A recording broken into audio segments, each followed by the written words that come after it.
a necessidade de termos uma perspectiva de tratamento e prevenção da obesidade que ainda não está acontecendo. E no Brasil não seria diferente, claro. Temos uma incidência aumentada de sobrepeso entre homens e mulheres e obesidade entre homens e mulheres, isso no último censo de 2009, portanto, mostrando que precisamos realmente de estratégias diferentes para o combate a essa epidemia. E, obviamente, tem que lembrar para vocês que o que seria considerado obesidade. De acordo com o índice de massa corporal, que é o índice mais utilizado na epidemiologia atual e também em consultório, a gente vê que um índice de massa corporal, ou seja, o peso sobre a altura ao quadrado, acima de 25 já é considerado sobrepeso ou acima do peso, obesidade grau 1 acima de 30, obesidade grau 2 acima de 35 e obesidade grau 3 ou obesidade mórbida acima de índice de massa corporal acima de 40. Vocês podem, inclusive, encontrar algumas outras classificações, por exemplo, quando o indivíduo está com um IMC acima de 50, que seria considerado o superobeso. Termo que eu nem gosto muito de usar, porque pode parecer até alguma coisa da Liga da Justiça, então não acho muito correto.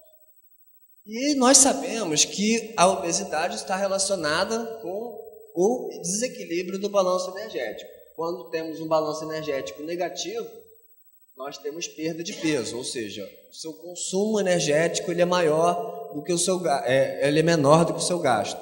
Só que a obesidade, na verdade, está relacionada a um consumo energético maior do que o gasto energético, o que leva a um equilíbrio, um balanço positivo, e esse balanço positivo leva ao ganho de peso, e esse ganho de peso perpetuando-se leva à obesidade.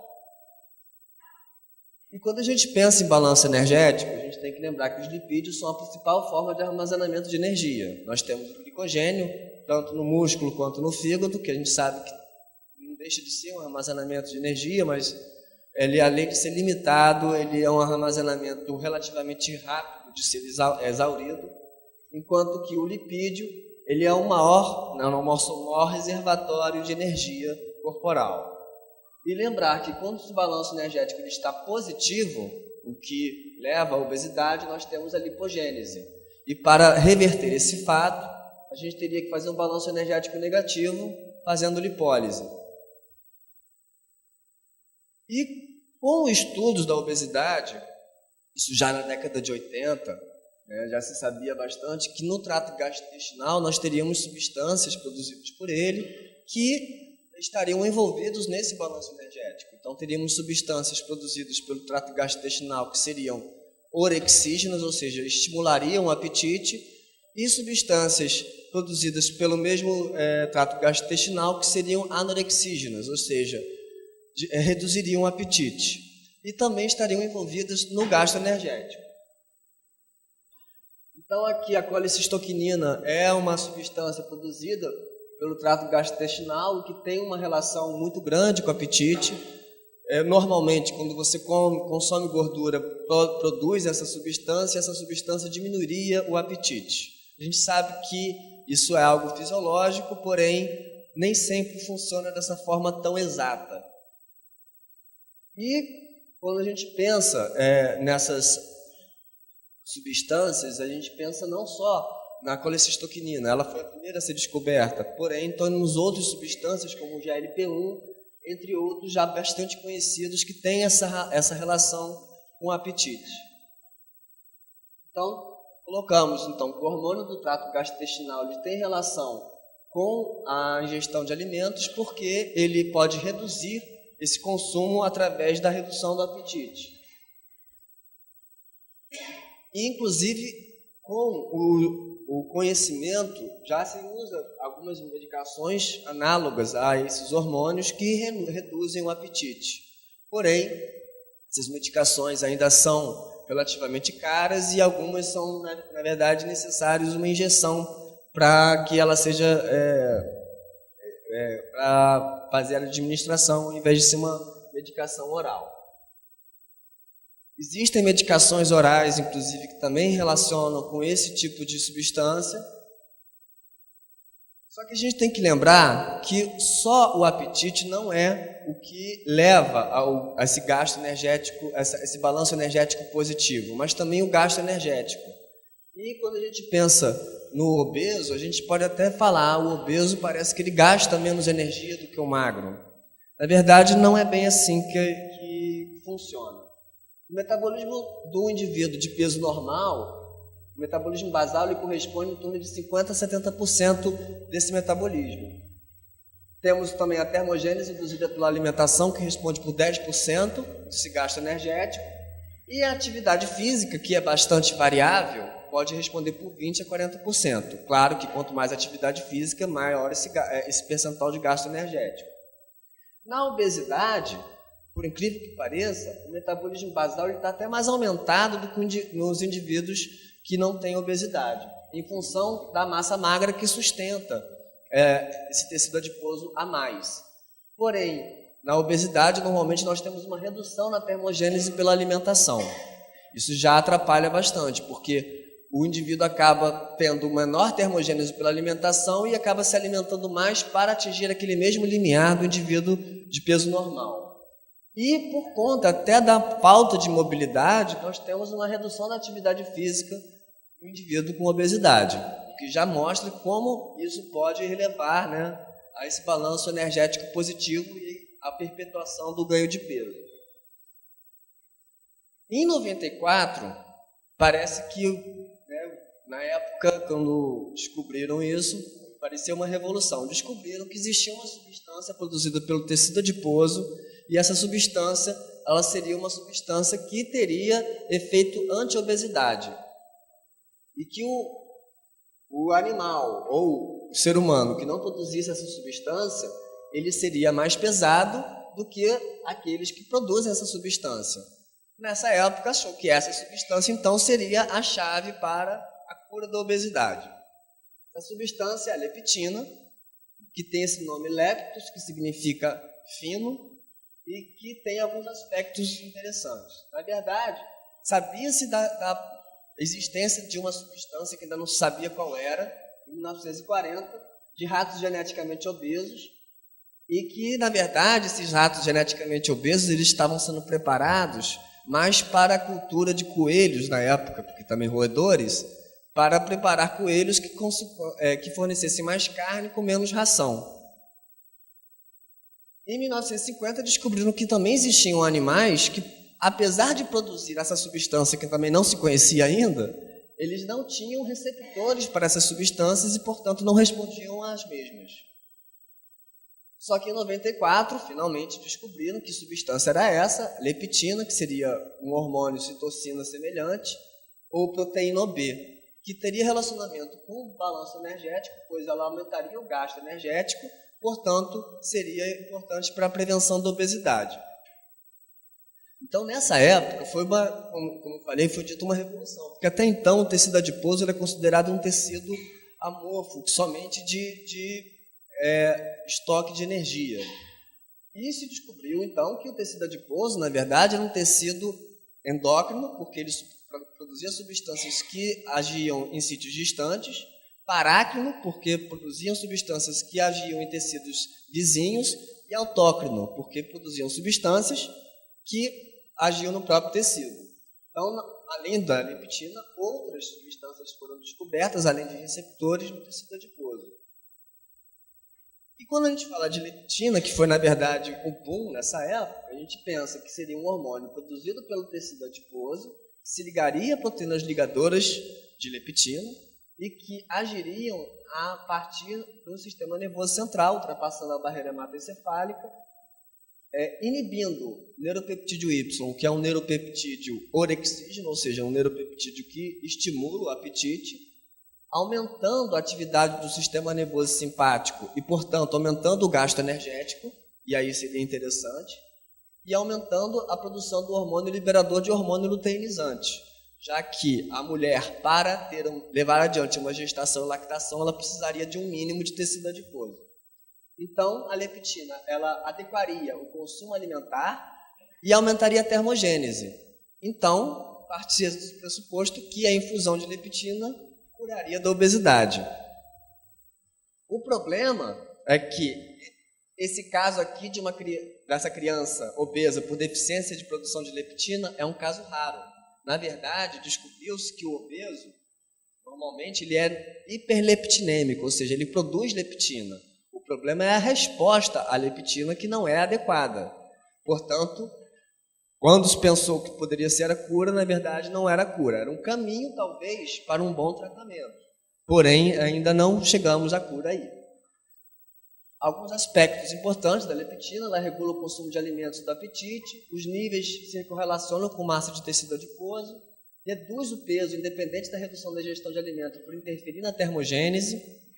A hiperinsulinemia eleva seus níveis séricos, podendo atuar nessa via por depósitos de gordura, e corrige a infertilidade, estabelecendo a secreção de gonadotrofinas. Isso foi tudo descoberto na década de 90. Alguns aspectos fundamentais que eu acabei já falando, né? Por que a hiperleptinemia sem redução de apetite na obesidade? Aí fica a pergunta: indivíduos obesos são resistentes aos efeitos hipotalâmicos da leptina? Existe um transporte deficiente? Outros fatores se sobrepõem aos efeitos da leptina? E esse parece ser o mais plausível. A leptina, como eu falei, ela age através da barreira ao atravessar a barreira hematocefálica, agindo principalmente em alguns neurotransmissores, como esse aqui, e levando então a um aumento do consumo calórico e uma diminuição do consumo de energia, ou seja, da ingestão de energia, e aumento do gasto energético. Aqui algumas substâncias pós-leptina que também podemos ter deficiência, são casos raros. Então, nessa época, né, na década de 90, se colocou o tecido adiposo como um tecido que expressa hormônios e moléculas biologicamente ativas. Então, passou-se a estudar mais o tecido adiposo. E qual o nome que se deu a essas moléculas? Adipocitocinas ou adipocinas, ou seja, citocinas produzidas pelo tecido adiposo. A resistina é uma delas, que o próprio nome já nos mostra que ela leva alguma resistência, ela leva a resistência à insulina. A adiponectina, que na verdade, ela, apesar de ser produzida pelo tecido adiposo, ela tem efeitos benéficos, principalmente em relação ao controle de glicemia e sensibilidade à insulina. E aí a gente pensa no obeso, qual é o problema dele? Além do consumo energético aumentado, ele tem um gasto diminuído. Então, ele tem um aumento da termogênese e a atividade simpática diminuída. Talvez porque tenha redução da atividade dos receptores beta-3 adrenérgicos, que são esses receptores responsáveis pela termogênese. A atividade dos outros receptores beta-adrenérgicos preservados e menor expressão de proteínas desacopladoras, que eu vou explicar daqui a pouco. E com isso, um aumento da atividade simpática, com seus efeitos deletérios, como, por exemplo, o aumento da pressão arterial, só que sem a termogênese, ou seja, sem o gasto energético, que a gente gostaria que estivesse aumentado nessa situação. Em modelos animais, mostram que a obesidade ela pode ser resultado de uma redução no gasto energético. É só você ver aqueles ex-atletas que param de fazer atividade física e comem a mesma quantidade de alimento que consumia antes e ganham peso.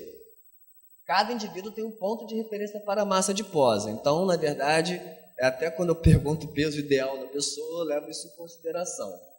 Quando ocorre um aumento na massa adiposa, ajustes homeostáticos são desencadeados, provocando um aumento no gasto energético.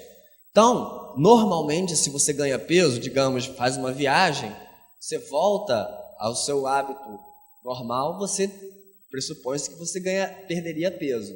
E o mesmo quando aquelas pessoas fazem aquelas dietas de fome, acontece, né? Faz aquela dieta de fome, perde peso, mas volta a comer normalmente, ganha todo o peso de novo e mais alguma coisa muitas vezes. O gasto energético ele compreende 3 componentes: o metabolismo basal, a termogênese e a atividade física. A atividade física é o comportamento que mais pode ser modificado, claro. E isso não tem idade para a gente modificar. Ainda não está claro se o risco de obesidade está associado a uma redução na atividade física vigorosa ou moderada ou a um aumento no sedentarismo. Porque não adianta também aquela pessoa fazer uma atividade física de 30 minutos durante o dia e ficar todo dia sentado depois. E deve acontecer uma interação importante entre o sedentarismo e os hábitos alimentares, somado ao controle de ingestão de alimentos. Ou seja, só atividade física, só controle de alimentos, não. Teria que ser os dois ao mesmo tempo. E aí tem aquela história, né, que colocaram como a teoria da Mona Lisa. Eu gosto muito de botar essa figura do Botero, que faz todas as figuras, as pinturas com os indivíduos obesos, e aí a Mona Lisa não ia ser desprezada. E essa teoria significa que a maior parte dos casos de obesidade seriam de baixa atividade simpática. E aí, como eu já falei de bastante tecido adiposo, falei de adipocitocinas, e já falei que isso já é bastante conhecido já na década de 90, e eu estou falando de novas perspectivas, a gente tem que lembrar que até recentemente, apesar de já estabelecida a relação de interdependência entre os músculos e outros tecidos e órgãos, acreditava-se que acontecia, na verdade, uma comunicação de forma indireta. Aumento da frequência cardíaca logo no início de um exercício, levando ao aumento do gasto energético. Quando inicia a contração muscular, seja num esforço leve, moderado ou intenso, os sinais nervosos são enviados para os músculos para o sistema nervoso central, que por sua vez envia outros sinais, e intensidade proporcional à intensidade do exercício, aumentando então a frequência e a força da contração do músculo cardíaco. Os músculos em contração levariam então a uma quebra e liberação de gordura do tecido adiposo, levando então a utilização desse produto, que seriam os ácidos gastos pelo músculo, como combustível energético. Porém, muitas vezes o exercício físico induz perdas de peso de forma desproporcional ao gasto energético, ou pelo menos aquele gasto energético que é colocado em tabela.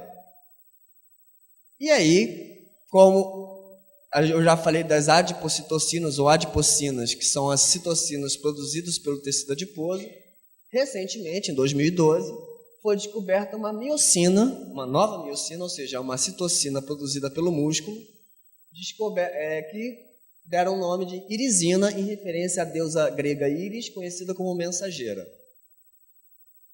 Esse hormônio foi colocado como responsável pela melhora na homeostase glicêmica, ou seja, melhorava a glicemia dos indivíduos, induzida pelo exercício.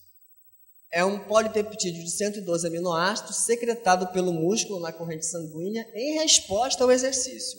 Quanto mais exercício, maior essa secreção.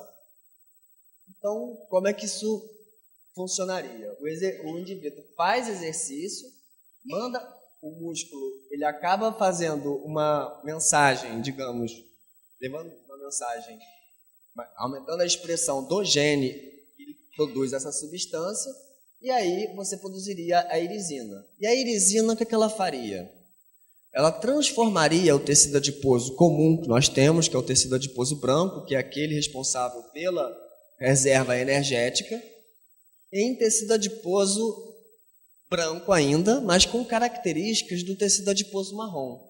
E o que tem de diferente nisso? O tecido adiposo marrom, a gente tem muito pouco no nosso organismo, a gente tem mais na época neonatal, digamos assim, e ele é responsável pela termogênese desse momento. Ou seja, esse tecido adiposo marrom, ele tem uma termogênese aumentada. E quando a irisina age sobre o tecido adiposo branco, ela transforma esse tecido adiposo branco num tecido adiposo branco com características do marrom. E por isso a gente acaba chamando de tecido adiposo bege. Então, o exercício levaria a um amarronzamento do tecido adiposo branco, mas não ficaria totalmente marrom, por isso a gente fala que ficaria um tecido adiposo bege, e com características que aumentaria a termogênese, ou seja, aumentaria o gasto energético.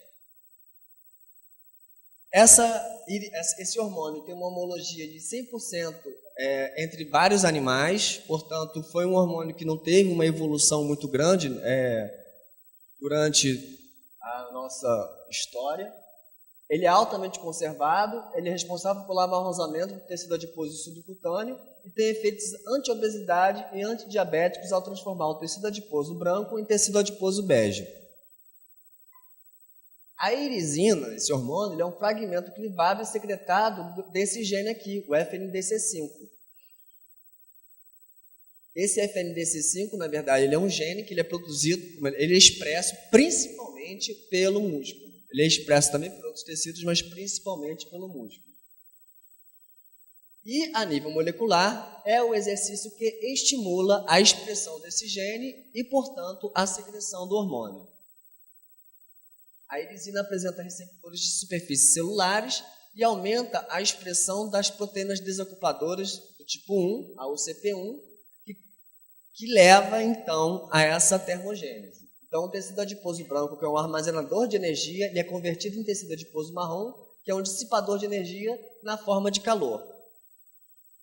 Essa proteína desocupadora, essa UCP1, na verdade, ela age como se fosse um vazamento numa hidrelétrica. Nós produzimos energia de uma forma muito parecida com uma hidrelétrica. Nós bombeamos hidrogênio aqui para essa região, e esse hidrogênio, para voltar para o interior, ele acaba ultrapassando esse complexo F0, F1, que nada mais é do que uma roldana de uma hidrelétrica, digamos assim, formando energia. A UCP, ou proteína desacopladora, ela é um vazamento onde deixa esse hidrogênio passar. É como se, de repente, tivesse um vazamento numa hidrelétrica, então, em vez de produzir energia, ela vai produzir calor. Por isso que a gente fala de termogênese nesse sentido. Então, o exercício estimula a expressão do gene, que estimula a secreção do hormônio, que estimula esse amarronzamento do tecido adiposo branco, que expressa essa UCP, levando, então, um aumento do gasto energético. Agora, será que somente a atividade física modularia esse sistema? E aí eu fico pensando, nós conhecemos alguns nutrientes, alguns compostos alimentares que são conhecidos como termogênicos. Aí logo de cabeça eu fiquei pensando na cafeína. Claro que ninguém aqui vai ficar se entupindo de café para ter esse aumento de gasto energético, até porque tem seus efeitos colaterais. Porém, a gente ficou pensando, será que de repente seria por aí que a gente poderia aumentar o gasto energético? E aí a gente fez o seguinte, a gente deu para alguns animais, eu não vou falar quais, porque as pessoas podem ficar com pena, uma dieta controle, uma dieta rica em gordura, uma dieta rica em gordura com suco de uva, uma dieta rica em gordura com resveratrol, que é a substância que tem no suco de uva, que pode parecer um efeito interessante, e uma dieta rica em uma dieta com suco de uva. Nós vemos que a dieta com o resveratrol e com o suco de uva aumentava a expressão desse gene. Ora, se aumentava a expressão desse gene, de repente, o suco de uva e seus compostos podem aumentar o gasto energético. E aí a gente também foi verificar se no tecido adiposo tinha esse efeito. Infelizmente a gente não viu esse efeito, mas a gente sabe muito bem que esse hormônio ele é expresso muito mais no tecido muscular. E aí a gente também foi verificar se a UCP era expressa mais nesses tecidos após essas dietas. E vimos que no músculo, tanto o suco de uva quanto o resveratrol aumentava, assim também como o vinho tinto também aumentava a expressão no músculo. E no tecido adiposo, nós vemos aqui que o suco de uva aumentava bastante a expressão do gene da UCP, ou seja, a gente poderia ver que estimulava a termogênese nesse sentido. Então, a gente pode falar que a modulação feita no sistema FNDC5 irisina UCP parece levar a um maior gasto energético, resultando em menor predisposição ao ganho de peso. Então, agora, se na década de 90 era a leptina que estava em evidência, agora, nos anos 2010, digamos assim, é a irisina. Diferentes formas de modulação desse sistema parecem ser possíveis, não só com atividade física, e não só com esses compostos que eu mostrei, mas talvez com outros compostos também. Provavelmente, então, diferentes compostos bioativos possam interferir nesse sistema, e isso abre o campo para diversas pesquisas na área de obesidade. Bom dia, bom dia. Sou a professora Gabriele, sou professora lá da UF. Queria agradecer primeiro o convite para participar desse evento, dessa palestra. Na verdade, o convite partiu do Márcio a partir de umas pesquisas, de pesquisas científicas que nós temos realizado na universidade.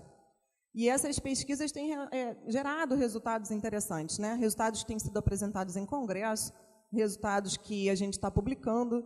Então, a ideia é já começar a colocar isso no mercado, né? O que a gente tem encontrado e o que a gente vai poder ainda estudar, o que a gente ainda vai poder fazer, gerando aí, óbvio, teses, né, de doutorado, dissertações de mestrado, para que a gente possa dar continuidade à pesquisa que a gente tem desenvolvido.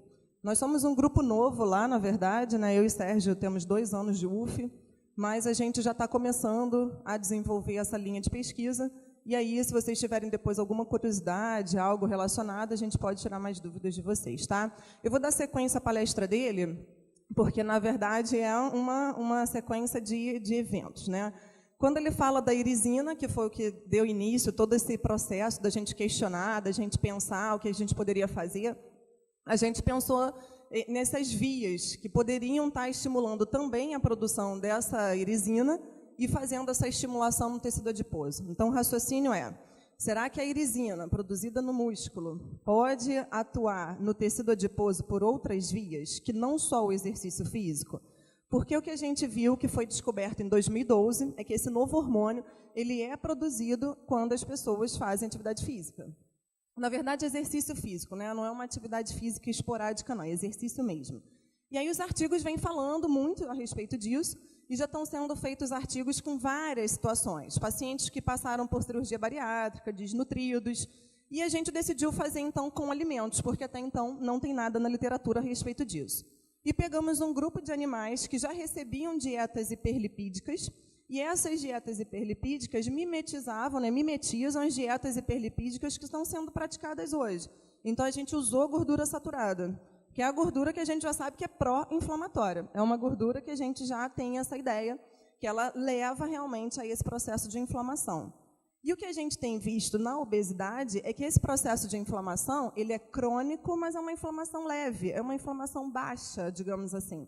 Mas a inflamação existe. Tanto é que há a secreção de mediadores químicos inflamatórios, há a secreção de inúmeros fatores que acabam levando à resistência insulínica, que culminam na síndrome metabólica,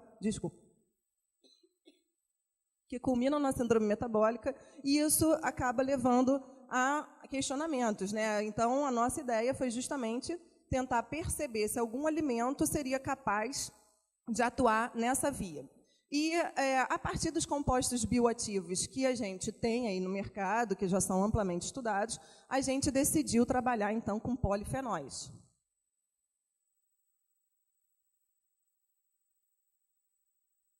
Eu acho que agora foi, né? Ah, não, aqui que liga, é diferente do meu. Bom, então, polifenóis e os efeitos na obesidade. Nós decidimos trabalhar com polifenóis, que são bastante estudados. A gente trabalhou, então, com suco de uva, com vinho tinto, com resveratrol. Os animais utilizados no experimento foram ratos, né? Então, a gente trabalha só com a parte experimental, só com dados de laboratório. Depois, é óbvio que a gente vai tentar fazer isso com humanos também, na tentativa de levar essa possibilidade também para consumo humano.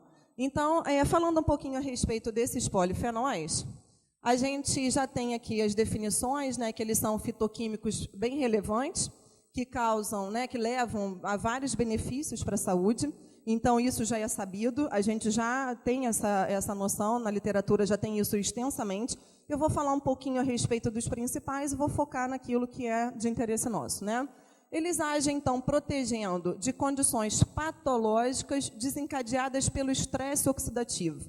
Ora, todas as vezes que a gente respira, a gente produz radicais livres. E todas as vezes que a gente faz exercício físico também. Só que o fato desse indivíduo desenvolver um estresse oxidativo já se torna uma condição patológica. Porque, na verdade, nós somos capazes de poder combater esses radicais livres, neutralizar esses radicais livres. Em substâncias, a gente neutraliza ou transforma em substâncias menos agressivas, substâncias que a gente pode descartar com bastante facilidade. E aí, na verdade, esse estresse oxidativo, ele também pode ser um pouquinho modulado a partir da alimentação. Nós temos duas maneiras de fazer isso. Ou a partir das enzimas, que são os mecanismos enzimáticos, ou a partir de vitaminas e compostos bioativos presentes nos alimentos, que a gente chama de mecanismos não enzimáticos.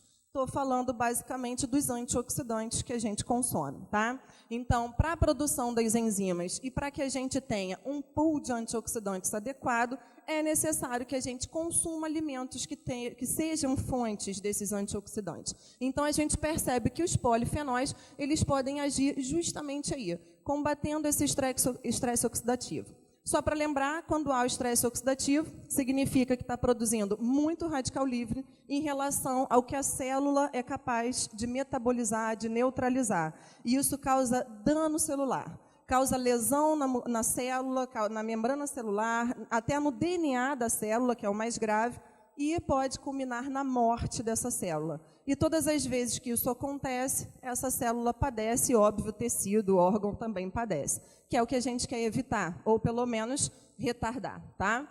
Bom, também a gente observa esse estresse oxidativo, né, na doença cardiovascular, em distúrbios metabólicos, e a obesidade entra numa dessas condições.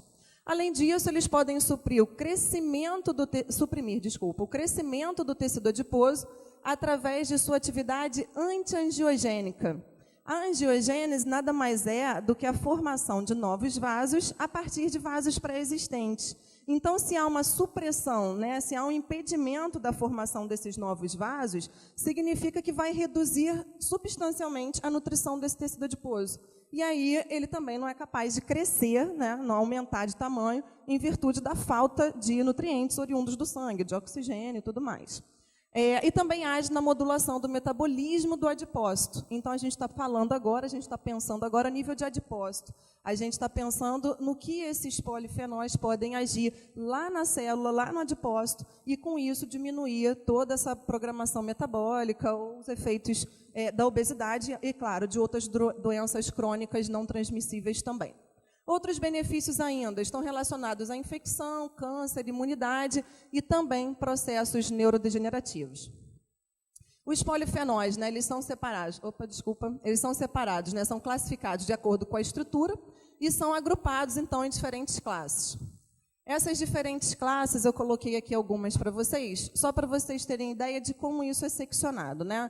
Então, a gente tem os polifenóis, que é o grupão maior, e eles são divididos em ácidos fenólicos simples, em estilbenos, em curcuminoides, em chalcones, né, em lignanas, em flavonoides e nas isoflavonas.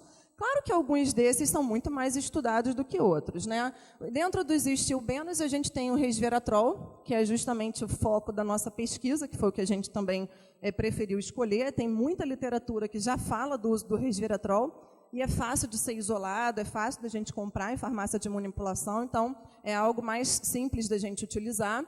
A gente também tem aqui as lignanas, né, que é encontrada principalmente na semente de linhaça, os flavonoides, que têm subclassificações, né, em flavonóis, em antocianinas, flavonas, flavanonas e flavanonóis. Então, a gente tem várias subclassificações. E, por último, a gente ainda tem as isoflavonas, que são encontradas principalmente na soja.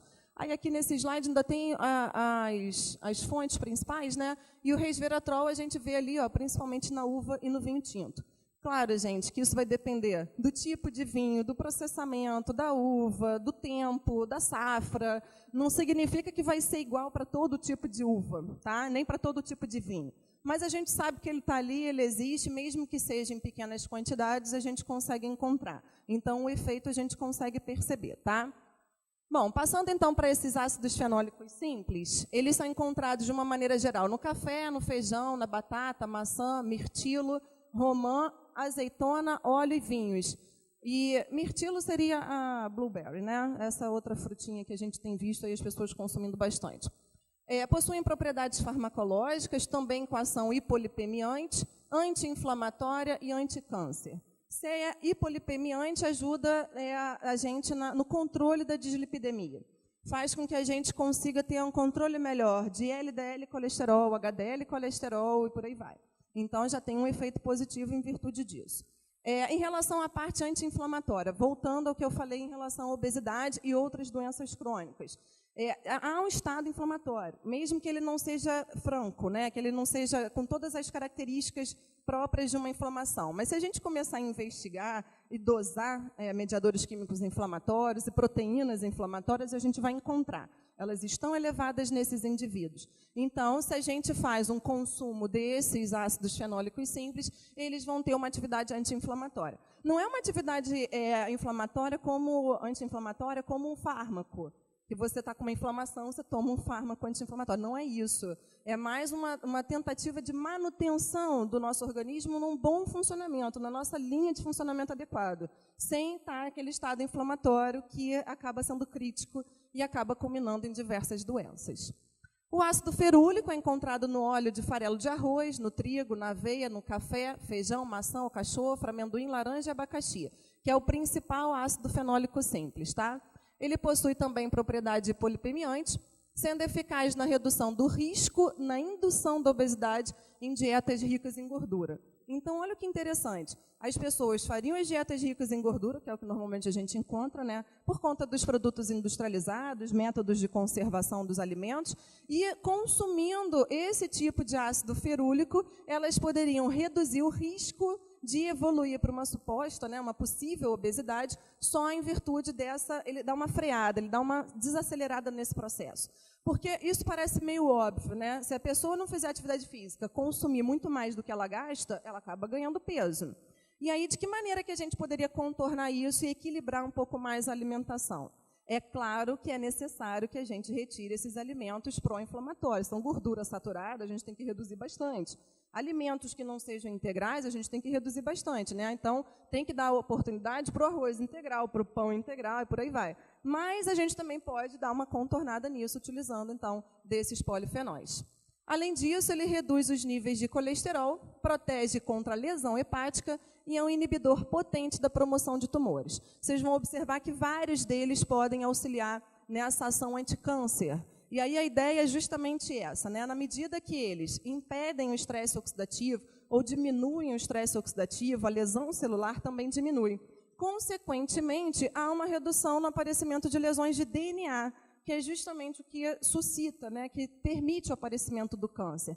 Claro que essa célula pode ser lesionada, sofrer uma mutação e morrer, mas ela pode também não morrer e ficar ali, e isso pode gerar um tumor.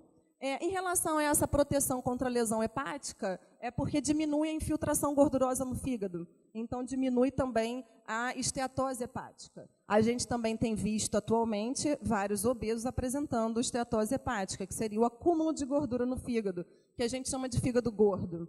E, na verdade, antigamente a gente via muito mais frequentemente essa esteatose associada à doença alcoólica, né? Então, naquele paciente etilista crônico, que já desenvolvia a esteatose, posteriormente evoluía com a cirrose, hoje a gente já observa isso aparecendo também no obeso. Nem precisa fazer ingestão de álcool, tá? Ele já apresenta a esteatose hepática.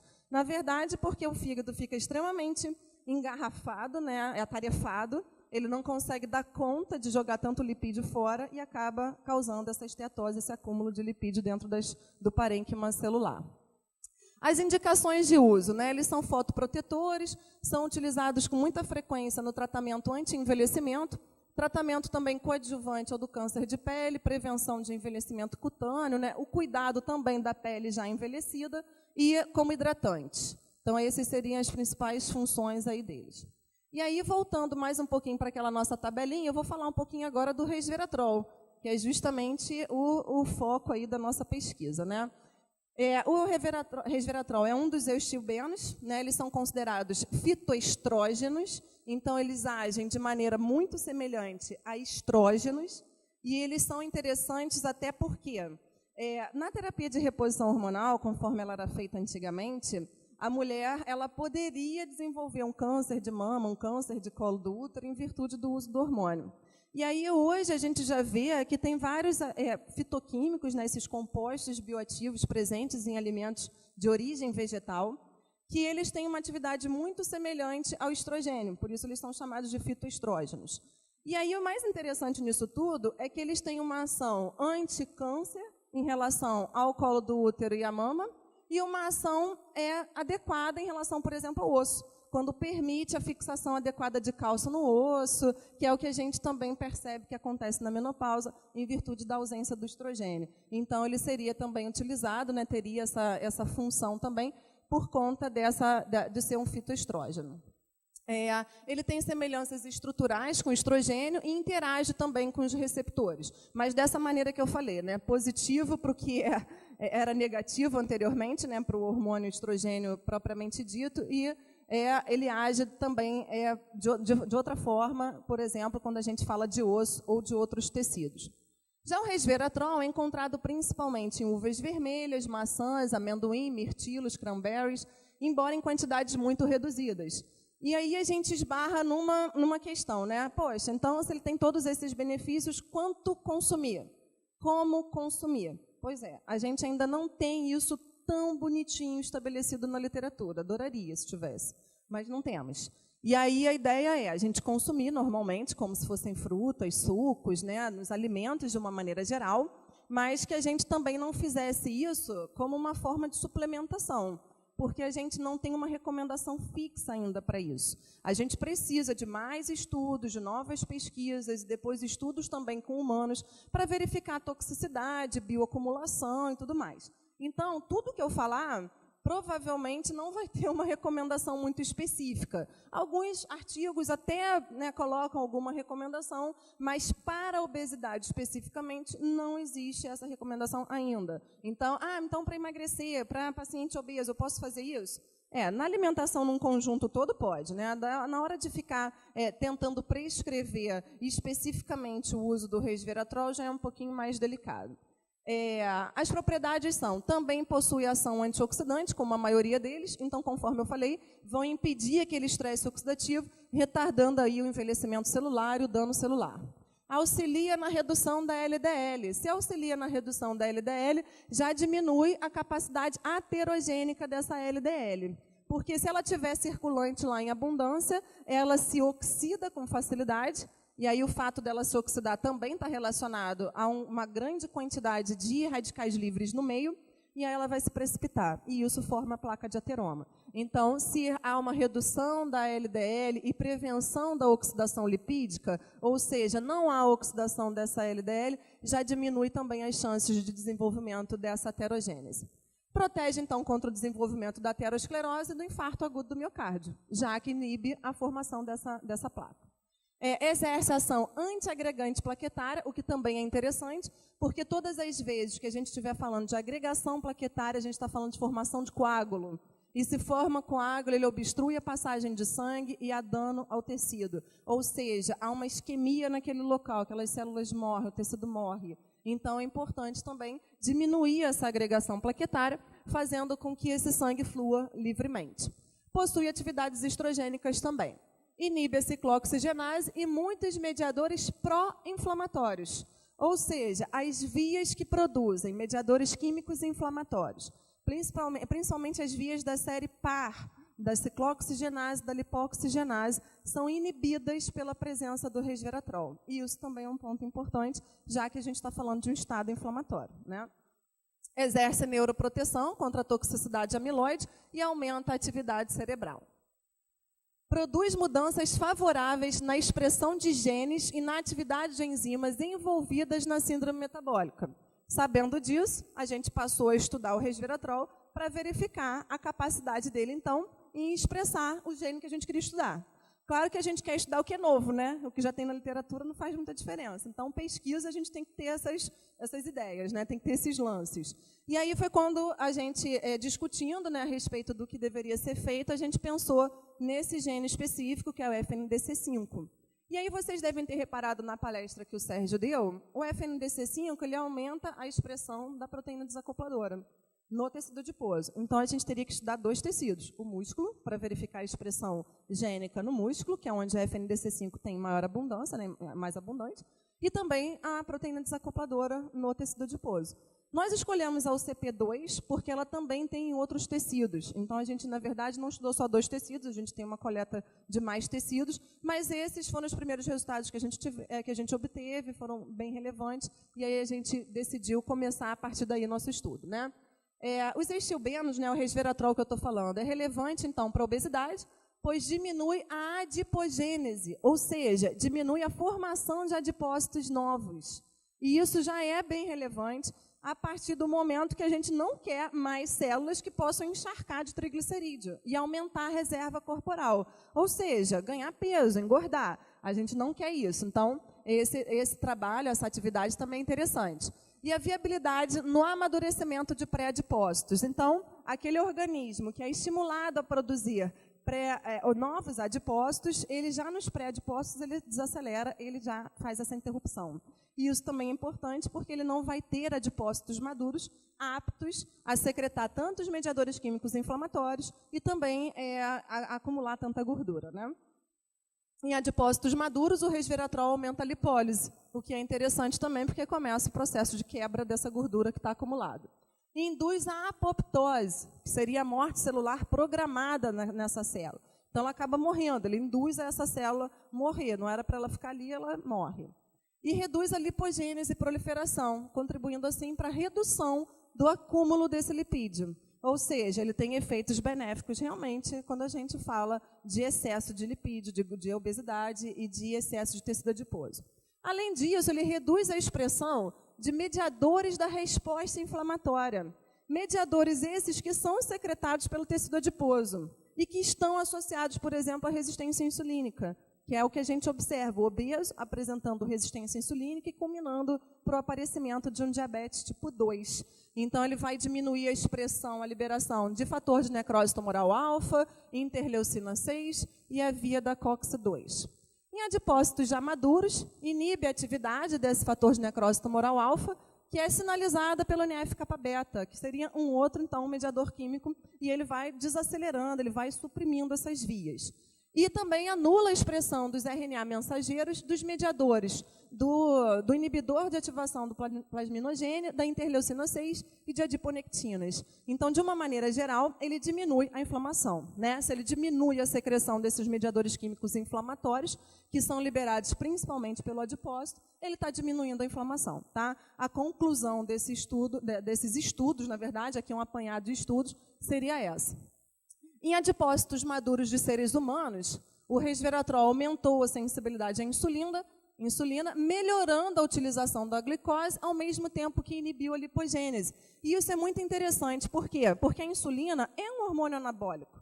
A insulina é um hormônio que estimula a lipogênese. Então, no momento que faz um aumento da sensibilidade à insulina e permite a utilização da glicose, isso já é legal, porque vai impedir o aparecimento, ou prevenir, retardar o aparecimento do diabetes tipo 2. E a outra condição é não estimular tanto a lipogênese, que a insulina estimula. Então, ele ajuda também a controlar, a mediar essa síntese, tá? Outros estudos também mostram que o resveratrol reduz a expressão dos genes das adipocinas pró-inflamatórias, como eu já falei, a interleucina 6, a 8 e o inibidor da ativação do plasminogênio. E, assim, são vários estudos, né? Então, por isso que às vezes aparece uma ou outra característica semelhante, porque eles observaram as mesmas condições. E a suplementação de resveratrol com vitamina D, quercetina e genisteína, que são outros polifenóis, reduziu o ganho de peso e gordura corporal. E aí eles começaram já a associar o resveratrol, né, esse polifenol, com outros polifenóis, e também fizeram uma associação com a vitamina D e perceberam essa redução do ganho de peso, redução da gordura corporal total. A combinação do resveratrol com genisteína e quercetina diminuiu sinergicamente a adipogênese em adipócitos humanos. Então, além de reduzir o ganho de peso, além de reduzir a gordura, também foi capaz de diminuir a formação de adipócitos novos, que é o que a gente não quer, né? Apesar do consumo estar levando a isso, é o que a gente realmente quer inibir. E um outro estudo recente, em vivo, mostrou que a combinação de resveratrol com vitamina D evitou o ganho de peso em modelos experimentais. Eles usaram ratos aqui nesse experimento, sugerindo novas terapias, né, para o tratamento ou até mesmo a prevenção da obesidade. Então, a maioria desses estudos são experimentais. Se vocês depois quiserem esses artigos, eu mando para vocês, a gente pode fazer essa troca, mas vocês vão perceber que ainda são feitos em animais, e a maioria dos animais utilizados são ratos, né, são cobaias, ratos de laboratório, porque é mais fácil da gente manipular, tem uma metodologia mais fechadinha. Tem alguns estudos que já estão sendo feitos em humanos, mas vocês vão perceber que a maioria deles é feita em ratos, tá? Então, assim como o nosso, né, são os mesmos gráficos aqui que o Sérgio tinha colocado, mas só coloquei esses dois porque, na verdade, é o que é mais interessante, né? Então, essa via aqui em que há aumento da expressão do FNDC5 no músculo, que é onde ele normalmente é expresso mesmo, por consumo de suco de uva. E esse mesmo suco de uva, ele aumentou também a expressão da proteína desacopladora 2 no tecido adiposo, aumentando o gasto energético. Eu tenho algumas considerações para fazer a respeito do estudo, tá? Lembrando que esses ratos possuíam, né, estavam consumindo uma dieta hiperlipídica, à base de gordura de porco. Então, é uma dieta com gordura saturada, pró-inflamatória.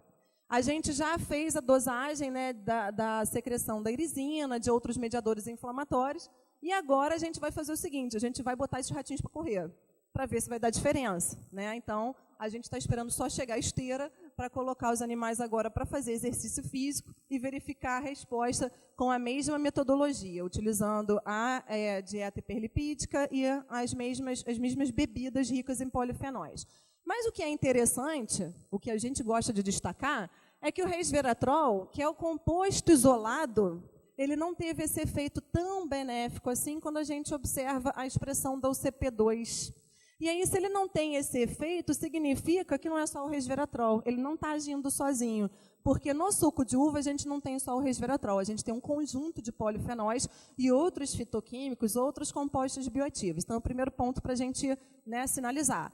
O resveratrol, a gente falou assim, bom, se o resveratrol der o efeito, ótimo, porque aí a gente sabe que é ele. Mas ele deu um efeito bom aqui, mas aqui ele não reproduziu a mesma condição. Então, a gente já sabe que tem outra coisa ali, não é só ele, tá? Uma outra situação também interessante é que, teoricamente, o vinho tinto também teria os mesmos polifenóis, compostos bioativos e tudo mais. Esses animais beberam vinho, ficaram ali 60 dias numa boa, bebendo vinho todo dia, e aí a gente também não percebeu essa expressão no vinho. Então, muito cuidado, né, quando a gente faz aquela recomendação, olha, um cálice de vinho tinto todos os dias. Será mesmo? Eu questiono isso por diversos motivos, né? Depois, se vocês quiserem, a gente conversa sobre isso. Nesse estudo aqui, não fez a menor diferença o uso do vinho tinto, tá? Com as mesmas características, né? Com polifenóis, tudo bonitinho. Esses polifenóis foram dosados, a gente tem a quantificação dos polifenóis nas bebidas e a gente não conseguiu observar esse efeito, tá? Bom, em relação a outros polifenóis, vale a pena destacar também os flavonoides, também são muito comuns. Eles constituem uma grande família de 6.000 fitoquímicos presentes em frutas e vegetais e possuem efeitos antioxidantes e anti-inflamatórios, semelhante aos outros polifenóis, né? Só são classes diferentes, mas com atuações bastante semelhantes. São classificados em diferentes subclasses, de acordo com a sua estrutura química.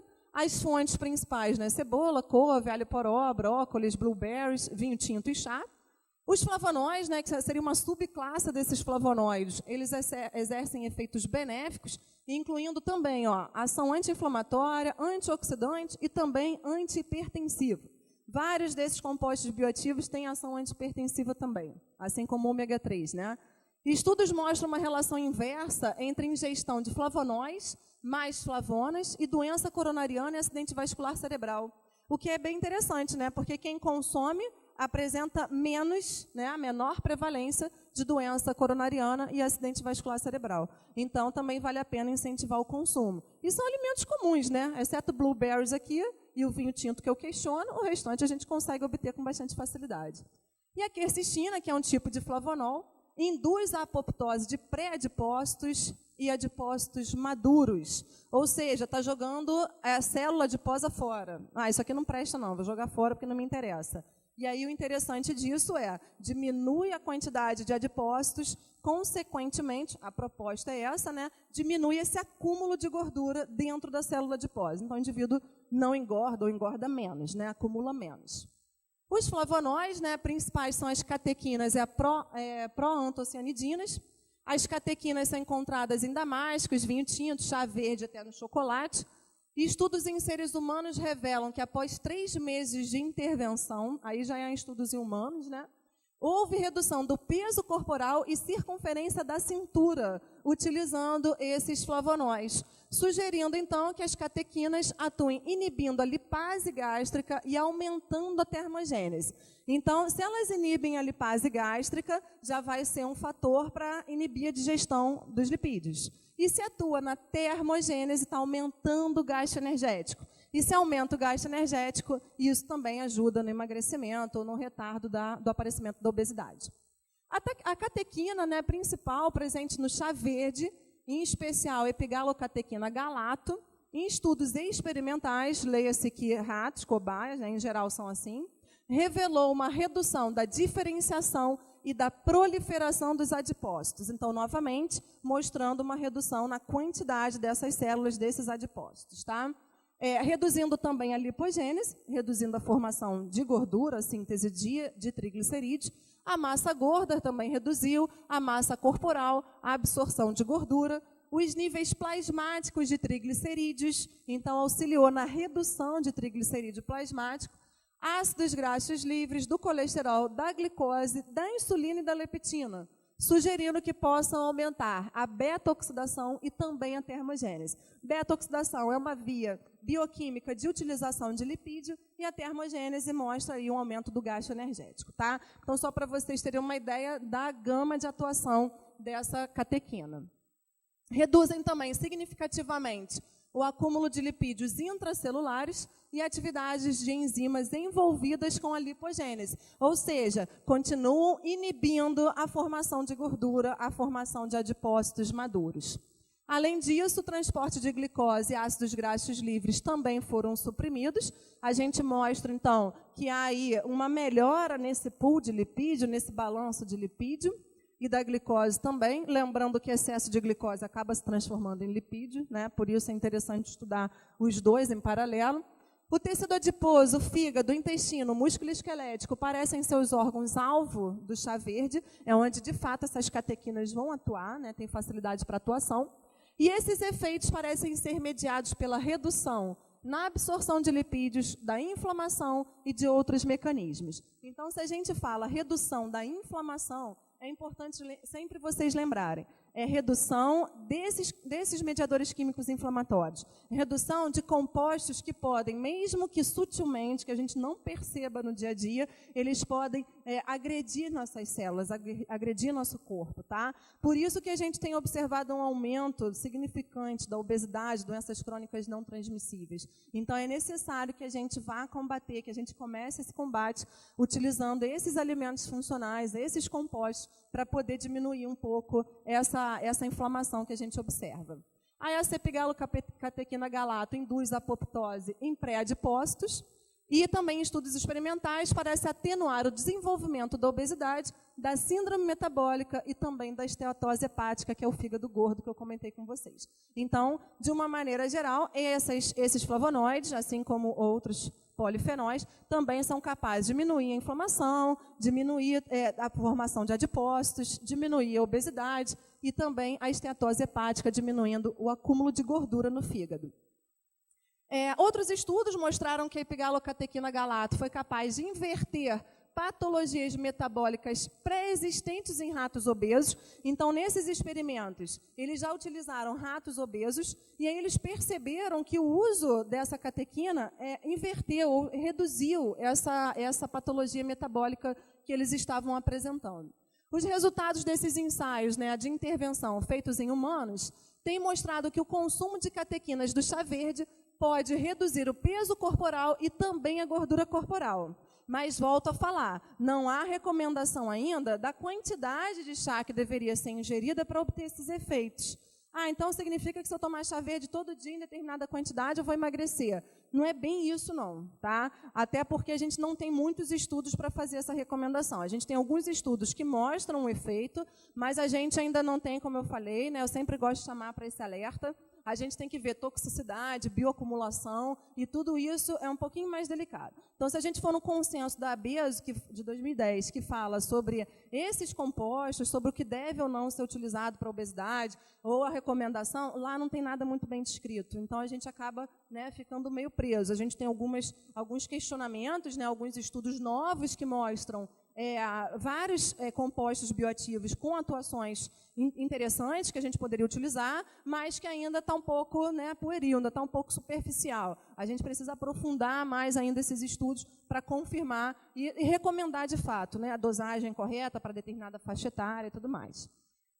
Onde eu estava aqui, mecanismos sugeridos, então, né? Esses compostos influenciam a atividade do sistema nervoso simpático, o Sérgio já comentou um pouco sobre isso também, aumentando o gasto energético e promovendo a oxidação de gordura. Então, de alguma maneira, está acelerando o gasto, porque está oxidando a gordura, está mexendo naquela gordura armazenada. A cafeína, naturalmente presente no chá verde, também influencia a atividade do sistema nervoso simpático, podendo agir de maneira sinérgica com essa epigalocatequina-galato. Em estudos em humanos, essa catequina combinada com a cafeína parece aumentar a oxidação das gorduras e o gasto energético, reduzindo assim a gordura abdominal e a gordura total. Mas observem que eles colocam, parece aumentar. É uma sugestão. Então, quando eles colocam isso, eles não têm certeza ainda do que eles estão dizendo. Eles sabem o que eles viram. Eles viram que o uso combinado da epigalocatequina-galato com a cafeína reduziu a gordura abdominal e a gordura total. Mas será que foi só nesse grupo experimental? Né? Nesse grupo, na verdade, foi de humanos, né? Eles fizeram com humanos. Será que foi só nesse grupo? Será que tem alguma associação com alguma outra população? Será que tem algum outro problema? Enfim, né? Novamente, recordando a necessidade aí de novos estudos. E para finalizar, né, a obesidade como epidemia mundial deve ser tratada, combatida arduamente. A gente tem que garantir um futuro melhor para os nossos filhos. E isso envolve pesquisa, envolve busca, envolve leitura, envolve conhecimentos novos, né? Então, a gente tem que estar sempre buscando por isso. Por isso, então, deve ser alvo de estudos científicos continuamente. Tornou-se aí a obesidade um dos maiores problemas mundiais de saúde pública, né? O acúmulo excessivo da gordura leva a um estado inflamatório crônico de baixo grau, que está associado com aumento na síntese de marcadores inflamatórios, aquilo que eu comentei com vocês. O processo é inflamatório de baixo grau, mas ele está ali, ele existe. Tanto é que os marcadores inflamatórios estão elevados. Então, há a secreção de citocinas, outras proteínas, levando à resistência insulínica, aparecimento de doenças cardiovasculares, entre outras complicações. Em virtude da inflamação de baixo grau, observa-se que o uso de fitoquímicos, né, esses compostos bioativos presentes nos alimentos classificados como alimentos funcionais, possuem atividade anti-inflamatória. E aí a gente tenta fazer a exploração, né, dessa terapia adjuvante na obesidade. Ela não pode ser a única terapia. Então, a nutrição ela vai vir como adjuvante. Ela vai vir para auxiliar no processo. Ou até mesmo na prevenção do aparecimento da obesidade, né? Além disso, várias moléculas encontradas em alimentos e plantas induzem a apoptose, diminuindo o acúmulo de lipídio e induzindo a lipólise, que é o que a gente quer. É a redução desse excesso de tecido gorduroso. Como vias de sinalização celular complexas e interligadas estão envolvidas no desenvolvimento e na manutenção da obesidade, a utilização de múltiplos fitoquímicos poderia resultar em efeitos sinérgicos e aprimorados. Aí parte essa proposta daquele estudo que eu mostrei para vocês que junta, né, resveratrol, quercetina, vitamina D e por aí vai, genisteína e por aí vai. Então, hoje já se fala até nisso. A gente não deveria lançar a mão de um somente. A gente deveria fazer o uso de um conjunto de fitoquímicos para que eles pudessem atuar nessas vias metabólicas, que não são simples, são complexas, são várias. Então, não é tão simples, então eu tomo um suquinho de uva aí todo dia e tá bom. Não seria bem essa proposta, tá? Novamente, né, para finalizar, mais estudos são necessários a fim de que se estabeleçam recomendações de uso para diferentes doenças e diferentes faixas etárias. E isso a gente poderia, né, fazer com que a gente garantisse aí um futuro melhor e com mais qualidade de vida. Como dia 31 foi dia do nutricionista, eu vi no meu Facebook essa frase, decidi trazer para vocês, que eu achei extremamente interessante. Quando a dieta é errada, as drogas são inúteis. Mas quando a dieta é correta, as drogas são desnecessárias. E aí, eu acho que dessa forma a gente consegue garantir um futuro melhor para as nossas crianças, né? E aí, gente, para finalizar, né, eu gostaria de colocar para vocês o cuidado que a gente tem, né, ao fazer pesquisa. Não é algo simples, né, se vocês perceberem, não é algo simples, mas é algo que a gente tem uma perspectiva, né, e a perspectiva em geral é boa. É uma perspectiva de garantir um futuro melhor para nós e para os nossos filhos também, tá bom? Muito obrigada. Bom dia, já quase boa tarde, né? O meu nome é Renata Frauches, eu sou professora da Universidade Federal Fluminense de Nutrição Clínica e me foi dada a difícil tarefa de falar sobre nutrigenômica e obesidade. E por que eu digo difícil tarefa? Porque, na verdade, é um tema muito novo, que muitas informações que eu tentei trazer para vocês, que eu tentei buscar para conversar aqui com vocês, são informações que ainda estão sendo estudadas, que precisam ser melhores e aprimoradas.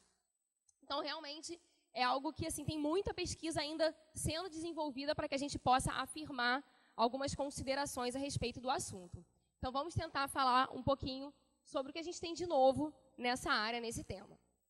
Bom, nós sabemos que tanto a ingestão alimentar quanto o meio que nós estamos envolvidos, eles vão influenciar, claro, no nosso estado de saúde e no nosso estado de doença. Foi até o que a professora Gabriele falou antes e o professor Sérgio falou antes. Eles falaram antes, na verdade, sobre o estresse oxidativo. Então, na verdade, se a gente vive num meio que tem mais poluição, nós estaremos suscetíveis a um maior estresse oxidativo no geral. Então, tudo isso influencia o nosso estado de saúde ou o nosso estado de doença. Mas aí a gente para pensar o seguinte. Bom, eu como nutricionista, eu tenho que pensar que eu tenho um grupo, uma população que se alimenta de forma diferente. Mas como é que eu vou fazer para manter pessoas que se alimentam de forma diferente de maneira saudável? Será que a dieta pode ser parecida, no geral, para todo mundo? Além daquela quantidade de calorias, eu devo ter uma quantidade de nutrientes específica para cada pessoa, para que eu consiga regular melhor esse estado de saúde do indivíduo, de fato? E aí, a gente também pode se perguntar, mas e se eu pegar 2 indivíduos, por exemplo, obesos, e eu submeter esses indivíduos a uma mesma dieta, com uma mesma restrição calórica, ou uma mesma restrição de carboidrato, por exemplo? Existem indivíduos que vão responder muito bem a uma atividade física com uma restrição calórica. Mas um outro indivíduo vai ter essa mesma dieta, essa mesma atividade física e não vai conseguir responder tão bem. Por que será que isso acontece? Então, na verdade, as pessoas, mesmo se tivessem alimentações parecidas, nós teríamos que pensar que a genética delas não é igual. Então, elas respondem de maneira diferente por conta da genética. E, na verdade, a gente não sabe disso de uma hora para outra, né? A gente precisou de um estudo maior, que todo mundo escutou falar em algum momento, sobre o genoma humano, o projeto Genoma Humano. Então, quando esse projeto ele de fato foi desenvolvido, vários pesquisadores mundiais, eles estavam empenhados em, na verdade, desvendar o nosso DNA por completo. E a partir desse momento, a gente conseguiu de fato saber o seguinte: bom, eu sei qual é o DNA humano e o que uma pessoa pode alterar no DNA dela. Então, partindo desse princípio, nós começamos a nos fazer perguntas relacionadas à nutrição. Como, de fato, a nutrição conseguiria influenciar nessa parte genética. Então, perguntas como, por exemplo, será que a expressão genética em respostas a processos metabólicos, a nível celular mesmo, que a gente vai estudar o DNA daquela célula, foi o que a Gabriele falou, ela estuda o adipócito, a célula. Então, será que influencia na saúde do indivíduo? Será que ela tem um DNA específico, vai deixar ela mais suscetível a desenvolver algum tipo de doença? E ainda, será que a resposta metabólica que o indivíduo tem pode ser resultado desse DNA que ele trouxe dos pais, esse DNA que ele trouxe da família dele e do meio ambiente que ele vive, aos nutrientes que ele de fato é exposto? Será que isso pode influenciar esse estado de saúde, essa interação entre genética e alimentação? E, é claro, entender como que esses genes alterando pela alimentação poderia, de fato, alterar a nossa prática clínica. O que eu tenho que prescrever de diferente para uma pessoa que tem uma conformação diferente no gene do receptor de insulina, por exemplo? E aí, alguns estudos começaram a falar para a gente que sim, que de fato, tanto os nutrientes como alguns compostos ativos desses nutrientes, eles conseguem sim influenciar na que os americanos chamam de ômica. E o que seria isso? Eu falo ômica porque quem se interessar pelo assunto, quando for procurar de fato um artigo científico, vai colocar o termo omics, porque é um termo que eles têm usado para todas essas alterações genéticas. Por que isso? Porque eles sabem que os nutrientes e esses compostos bioativos, eles vão alterar a nutrigenômica, ou seja, que são 3 palavrinhas, a nutrigenética, ou seja, o alimento ou composto bioativo conseguiria sim alterar o DNA de um indivíduo. A epigenômica, ou seja, conseguiria alterar a expressão. O DNA está lá direitinho, mas o indivíduo pode, de acordo com a situação, de acordo com a exposição que ele tem ao meio ambiente, ele pode expressar mais um determinado gene e pode diminuir a expressão de um determinado gene de acordo com a alimentação dele. Ou ainda a transcriptômica, que eles falam que é quando 2 indivíduos, por exemplo, eles são submetidos estão no mesmo meio ambiente, mas eu dou um nutriente que altera um gene. E aí essa alteração acaba produzindo respostas metabólicas diferentes que vai alterar na expressão de algum outro gene. Vai fazer com que algum outro gene seja mais expresso. Ou ainda, os nutrientes conseguiriam alterar na proteômica, que na verdade é o que a gente sempre fala. A gente está aqui o tempo todo falando, e eu vou comentar muito agora, sobre expressão genética. Sim, será que a expressão de um gene ele consegue alterar? Só que a expressão de um gene é essencial para que o resultado final modifique? Não, né? Na verdade, a expressão do gene, o que tem que ser de fato alterado é a produção da proteína. Então, assim, será que a produção da proteína de fato é alterado? E tem estudos que mostram que, de fato, um nutriente ele conseguiria alterar toda aquela fase de tradução da proteína, então poderia diminuir ou aumentar a expressão, a produção de uma determinada proteína. E tem o último, OMIC, que eles falam, que é a metabolômica, que na verdade é que o nutriente conseguiria alterar tanto essa expressão genética que conseguiria fazer com que alguns compostos sejam mais produzidos, alguns hormônios, por exemplo, sejam mais produzidos do que outros em determinadas situações. Bom, e aí, da onde surgiram essas ideias? É claro que veio principalmente do projeto Genoma, que foi quando a gente começou a se perguntar muitas coisas, muitas dúvidas que nós teríamos a respeito de alimentação, de nutrientes especificamente. Mas, de fato, isso há muito tempo, esses estudos existem.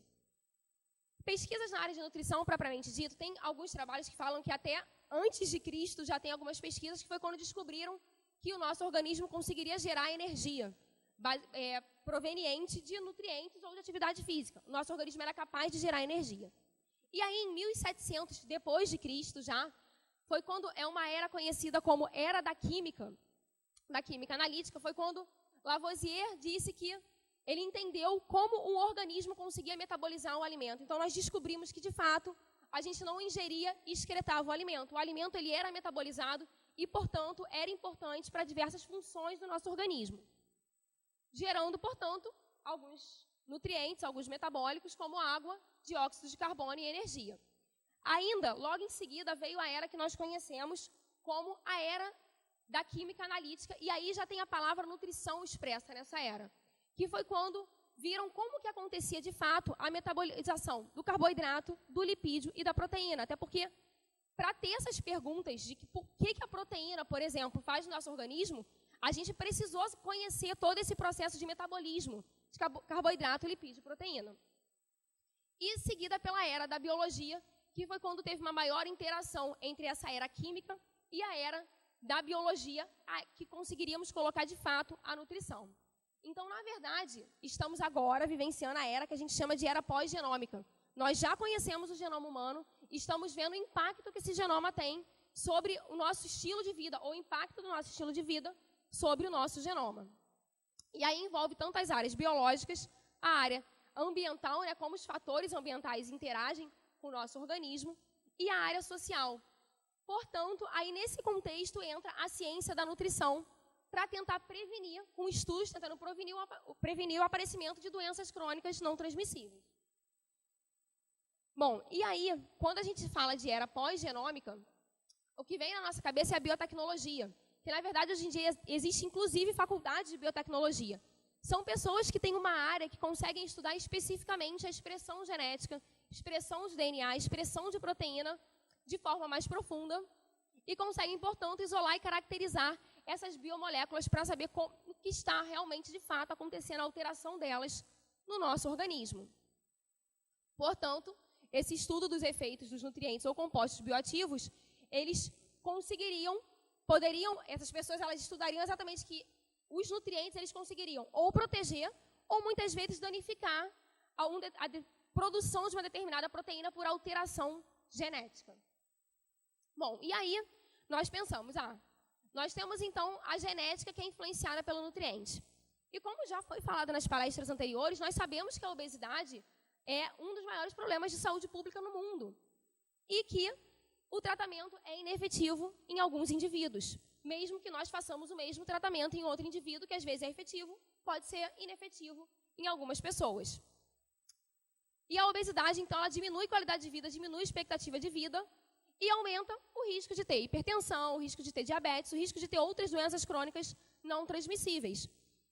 E aí nós começamos a pensar, então nós podemos, ao invés de só chegar e pensar, o que nós fazemos na obesidade enquanto nutricionistas? Bom, vou pensar em uma dieta hipocalórica para o meu paciente. Então a gente calcula uma dieta para o paciente, mas uma dieta hipocalórica.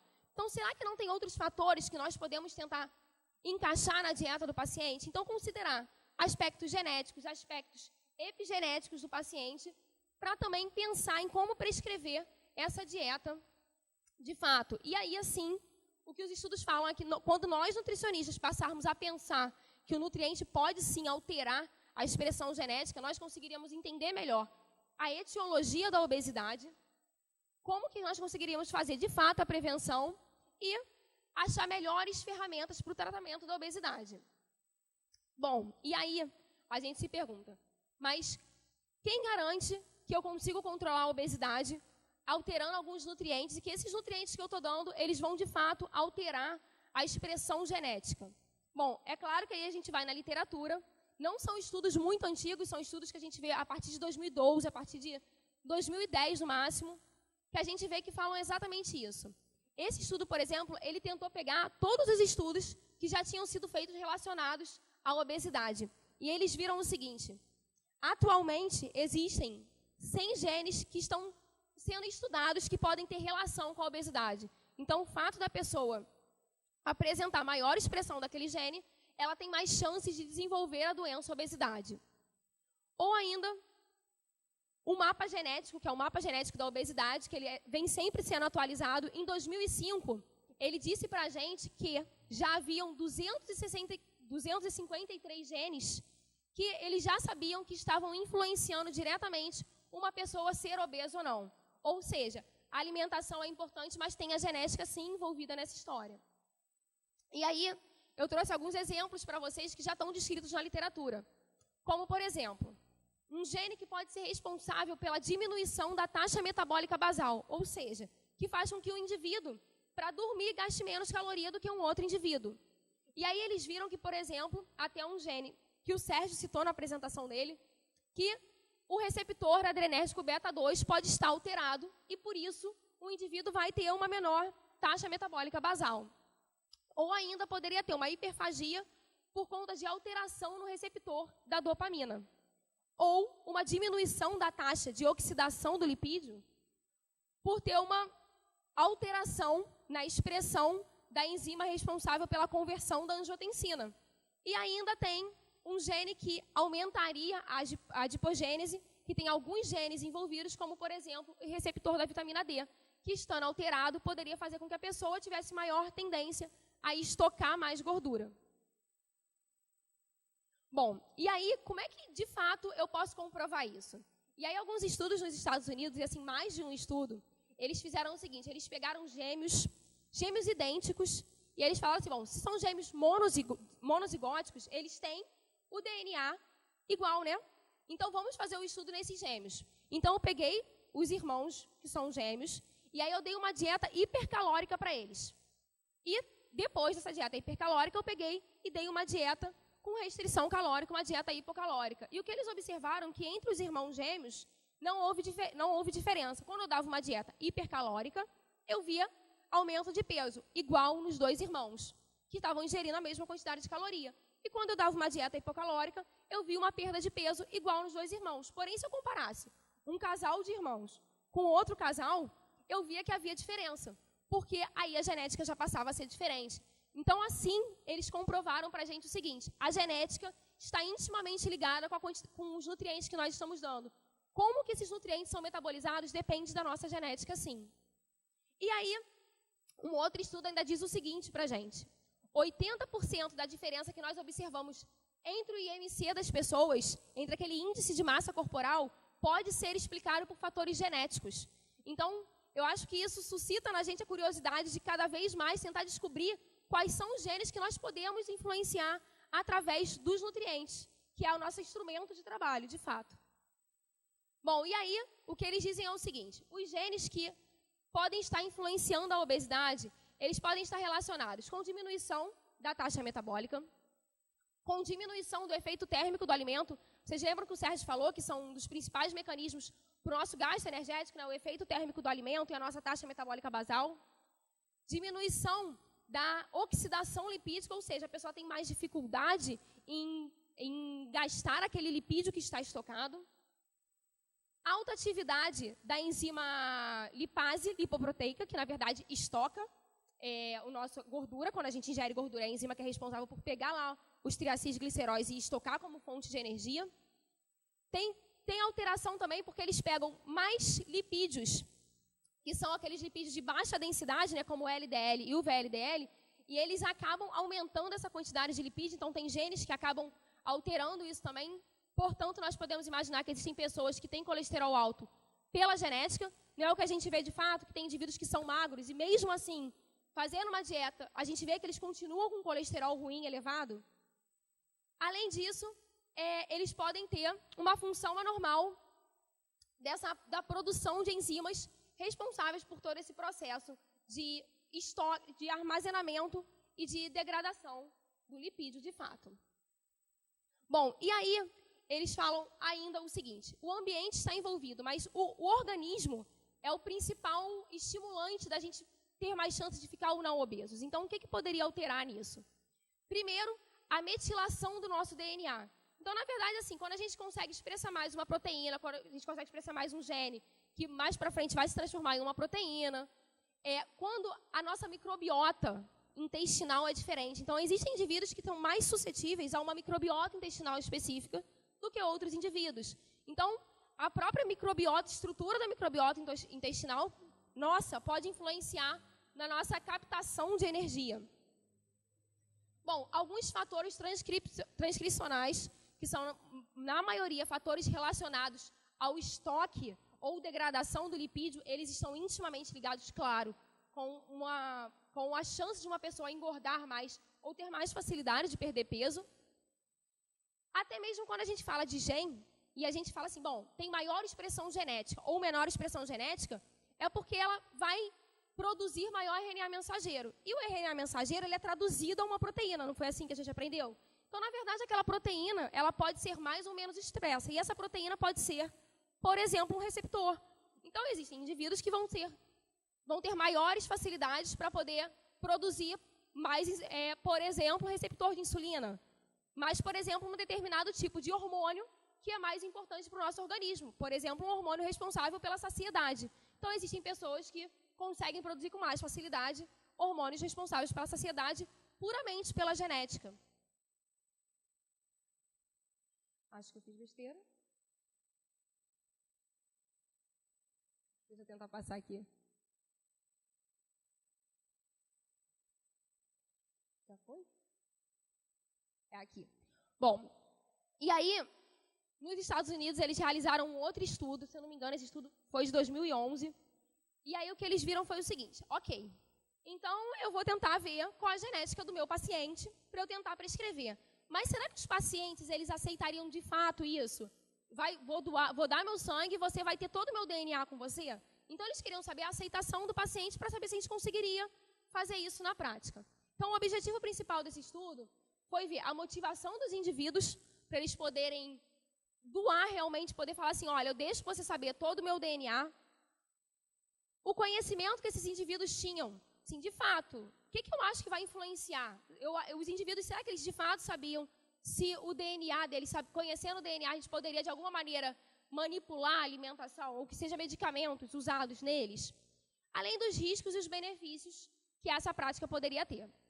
E o que esse estudo observou foi que 92% das pessoas que foram entrevistadas não teriam o menor problema em passar esses dados genéticos para os profissionais de saúde, no geral, conseguirem prescrever a dieta ou os medicamentos como deveriam ser. E ainda, 32% das pessoas achavam que não fazia o menor sentido, pelo DNA deles, a gente conseguir prescrever dieta. Então, assim, ainda há muita falta de informação a respeito desse assunto. E quando eu digo isso, assim, não é somente com indivíduos leigos, até os profissionais de saúde, a gente ainda fica pensando como que eu vou poder prescrever, de fato, de acordo com o DNA do meu paciente. Bom, e aí ficou um pouquinho pequeno aqui, mas, bom, de fato, o que a gente faz na nossa prática? O indivíduo obeso, a gente vai pensar em uma dieta hipocalórica com variação dos macronutrientes, geralmente. Hoje em dia tem dietas hipocalóricas que você dá uma menor quantidade de carboidrato, dieta hipocalórica com a menor quantidade de lipídio. E a gente também usa muitas vezes alimentos funcionais nessa nossa prática na hora da prescrição, de fato. E aí, esse aqui foi um estudo, de vários estudos que existem, que foi realizado em indivíduos que eram indivíduos saudáveis, normais. Foi um estudo pequeno, que foi realizado, se eu não me engano, em 8 indivíduos, esse estudo. E o que eles viram foi que os indivíduos que tinham a dieta normal, porém, quando eu dava alta concentração, mantendo a atividade normal deles, eu peguei e dei alta concentração de ácido graxo saturado, eles viram que, na verdade, eu tinha alteração de mais de 50 genes, porque eu dei uma dieta rica em gordura saturada. Então, a dieta rica em gordura saturada, Gabriele falou na palestra anterior, ela influencia sim, ela aumenta alguns fatores de inflamação, mas é porque ela muda lá na genética, ela aumenta a expressão de alguns genes que estão relacionados, de fato, com a inflamação. Bom, e aí nós pensamos, e aí como é que eu vou modular a ingestão energética dos meus pacientes?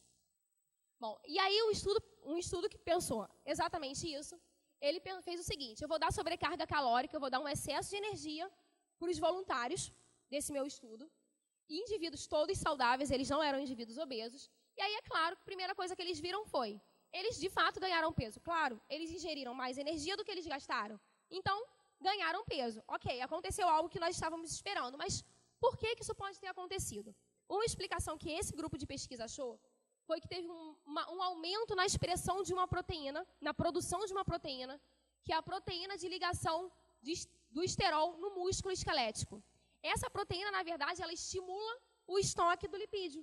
Então, a gente já tem uma explicação. Só pelo fato da dieta ser mais hipercalórica, a gente já tem uma alteração na expressão genética, de fato, que vai estimular mais ainda que a gente faça estoque desse lipídio que está sendo ingerido. Isso funciona, óbvio, nosso organismo fez isso como um processo de adaptação para estocar esse lipídio, já que nós estamos dando mais caloria para os indivíduos. O que leva, a longo prazo, a um quadro de resistência insulínica, como todos nós sabemos, quando nós temos dieta a longo prazo hiperlipídica. Bom, e ainda, o efeito da dieta hipocalórica. Ok, então eu sei o que minha dieta hipercalórica faz e agora a dieta hipocalórica.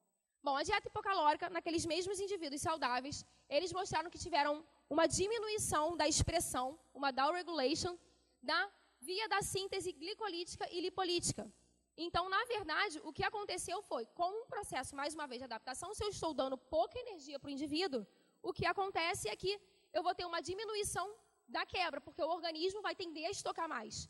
Eu estou dando pouco nutriente, o organismo vai tender a estocar mais. Então, eles já viram que a caloria realmente, a quantidade de caloria que nós damos para o indivíduo regula a expressão genética do indivíduo de fato.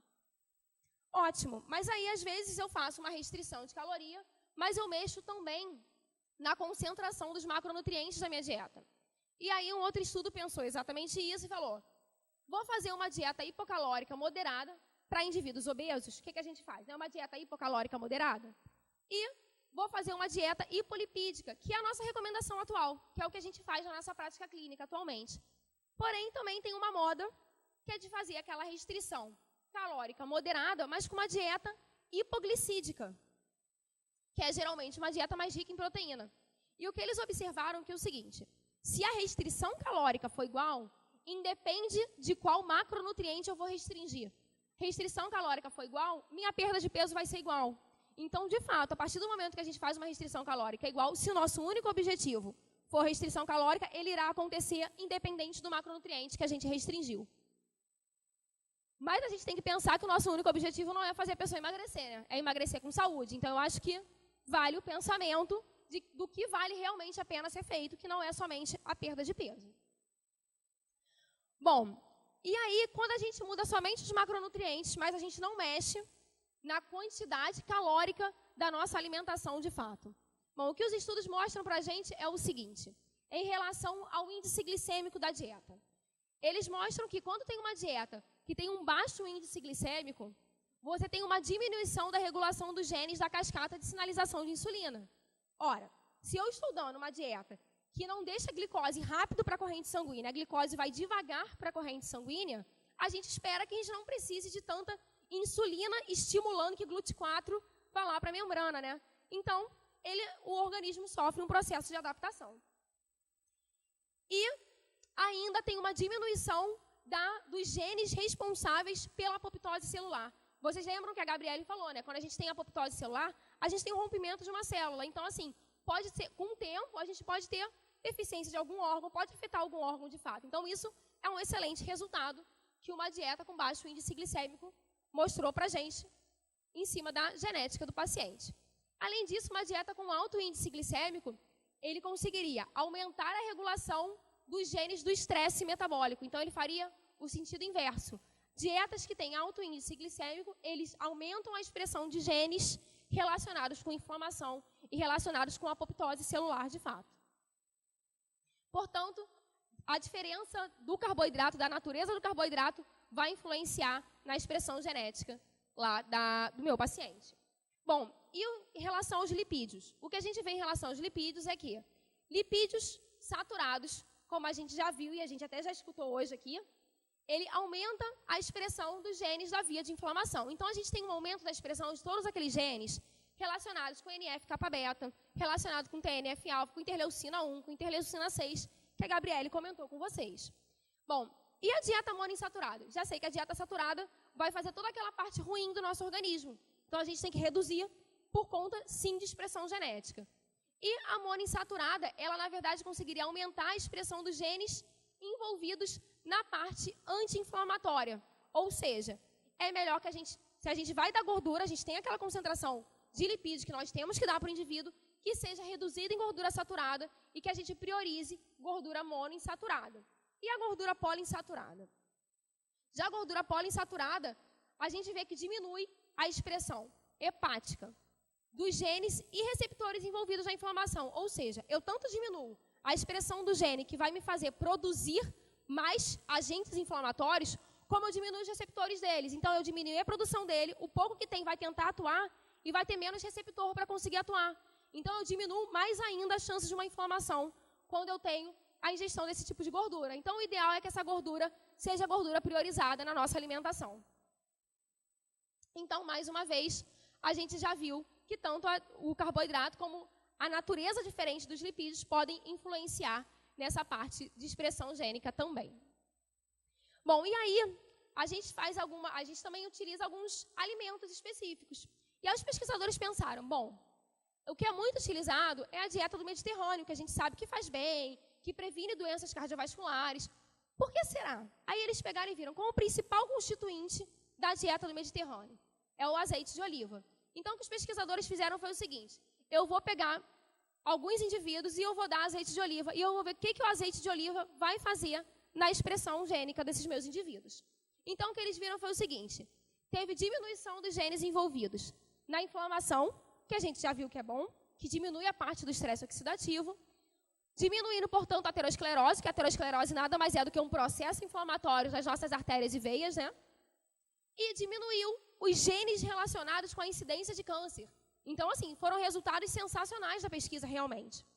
E aí, teve ainda aumento dos genes envolvidos com a insulina. Olha que ótimo. Então, esses indivíduos, ainda por cima, quando ingerem azeite de oliva, eles têm menores chances de ter uma resistência à insulina, porque eles têm mais receptores para a insulina.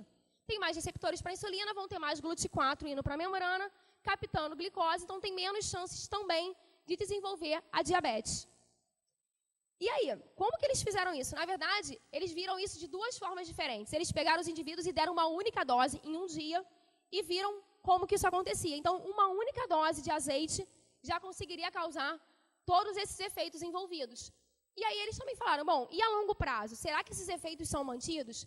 Então, se a gente pegar e der azeite de oliva por 3 semanas, que foi o que eles fizeram, eles viram exatamente que dando azeite de oliva por 3 semanas, esses efeitos eram mantidos. O que a gente pode concluir? Que azeite de oliva deve sim ser colocado na dieta diariamente, porque é saudável. Bom, e aí a gente para pensar, bom, a gente também hoje em dia fala muito dos ácidos graxos da série N3, os que a gente conhece como ômega 3. E aí o que a gente vê quando a gente faz suplementação do ômega 3? que há uma diminuição dos genes da inflamação. E, portanto, como a gente viu no azeite de oliva, diminuição também dos genes relacionados à aterosclerose. E isso foi visto em indivíduos saudáveis, ótimo, indivíduos saudáveis, mas em indivíduos que têm uma doença também. Inclusive, indivíduos que têm, portanto, diabetes tipo 2, eles conseguiriam ter esse mesmo efeito benéfico quando suplementados com ômega 3. Bom, e aí eles dizem o seguinte, quando a gente pensa em ômega 3, a gente já pensa logo em EPA e DHA, né? Mas e aí, qual que eu vou suplementar, de fato? Qual que é o melhor para eu suplementar e as quantidades que eu devo suplementar? Bom, as quantidades que fechadas para eu falar assim, isso vai mudar a expressão gênica, não existe. Mas os estudos, eles tentam fazer com algumas quantidades, geralmente com quantidades pequenas, como, por exemplo, 1 grama, quantidades como o azeite de oliva mesmo, que foi feito com 10 ml dia. Então, assim, não existe uma quantidade recomendada, mas a gente sabe que mesmo quantidades menores já poderiam ser benéficas para a nossa população. E aí, o que os estudos falam ainda é o seguinte, a proporção de EPA e DHA, sim, se você der mais EPA ou mais DHA, vai mudar a expressão dos genes. Porém, não se sabe ainda qual a quantidade de EPA que vai alterar, de fato, um gene ou de DHA. Isso são estudos que estão acontecendo agora, no momento, e eu acho que vale a pena a gente ficar sempre pesquisando para saber o que tem de novo nessa área em relação a esses achados. Bom, e ainda eles viram que, dando, então, esses ácidos graxos da série N3, teve diminuição da inflamação e da aterosclerose e aumento da defesa celular. Olha só, vocês lembram que a gente falou que a gordura saturada aumenta exatamente a apoptose celular, aumenta toda essa parte ruim do organismo. E, na verdade, quando a gente dá uma suplementação com ômega 3, a gente tem um aumento da expressão dos genes que são responsáveis por reparo celular. Então, se tem um gene que está ruim por conta de uma dieta ou por conta de uma doença, a gente tem mais chances de reparo da célula, porque a gente tem mais expressão dos genes responsáveis por esse reparo. Bom, e aí, para terminar, assim, para fechar, eu fiquei me perguntando o seguinte, eu não sei se todo mundo aqui trabalha com nutrição ou se é da área de pesquisa, mas, de fato, como que essas análises são feitas? É tão simples assim, eu vou pegar o tecido, o sangue e vou conseguir ver o DNA da pessoa? Assim, de fato, atualmente, é uma técnica cara, então, por isso eu diria complicada da gente colocar no laboratório, ou às vezes do plano de saúde, aceitar fazer para a gente conseguir modular a dieta do paciente, mas a gente consegue fazer hoje em dia dentro do laboratório, que é a técnica que Gabriela e Sérgio usaram, por exemplo, para aqueles dados que eles mostraram, é a técnica que eu uso no meu laboratório. Então, na verdade, é uma técnica que a gente conhece como PCR, que o que essa técnica faz de fato? Como é que eu vou saber que eu tô vendo o gene que eu queria ver? Então, na verdade, eu tenho o projeto Genoma Humano, que eu comentei lá no início. Então, eu vou conhecer assim, eu quero estudar o gene tal. Qual é a sequência desse gene? A gente já vai ter isso descrito na literatura. Então, eu vou lá e vou pegar a sequência desse gene e vou comprar o que a gente chama de um primer, que exatamente vai conseguir se ligar naquela parte da sequência que eu quero. Então, o que eu faço vou conhecer a sequência do gene que eu quero ver, compro esse primer de acordo com aquela sequência do gene. O que esse primer vai fazer? Quando eu misturar lá com a minha amostra do indivíduo, ele vai se ligar naquela parte do gene que eu quero ver, que é a que ele tem, que ele consegue se ligar.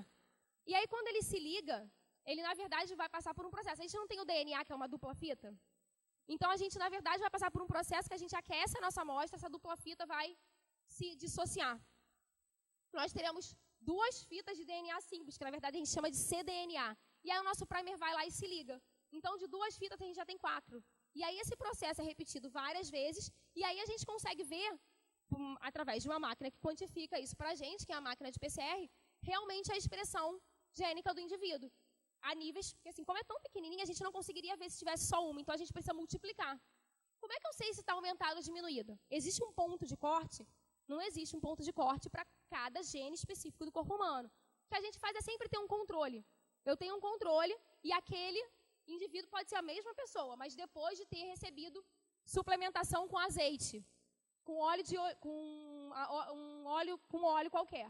Então, eu vou ver se ele aumentou ou diminuiu em relação ao controle dele. E é assim que a gente consegue ver se teve um aumento ou uma diminuição exatamente da sequência que a gente quer ver.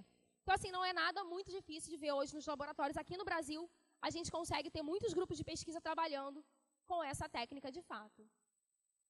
Bom, então, como conclusão dessa nossa conversa, o que a gente pode ver é o seguinte, que a expressão de um gene em um determinado tecido, ele pode sim influenciar no controle de peso do indivíduo, assim como um nutriente pode influenciar na expressão daquele gene em determinado tecido específico.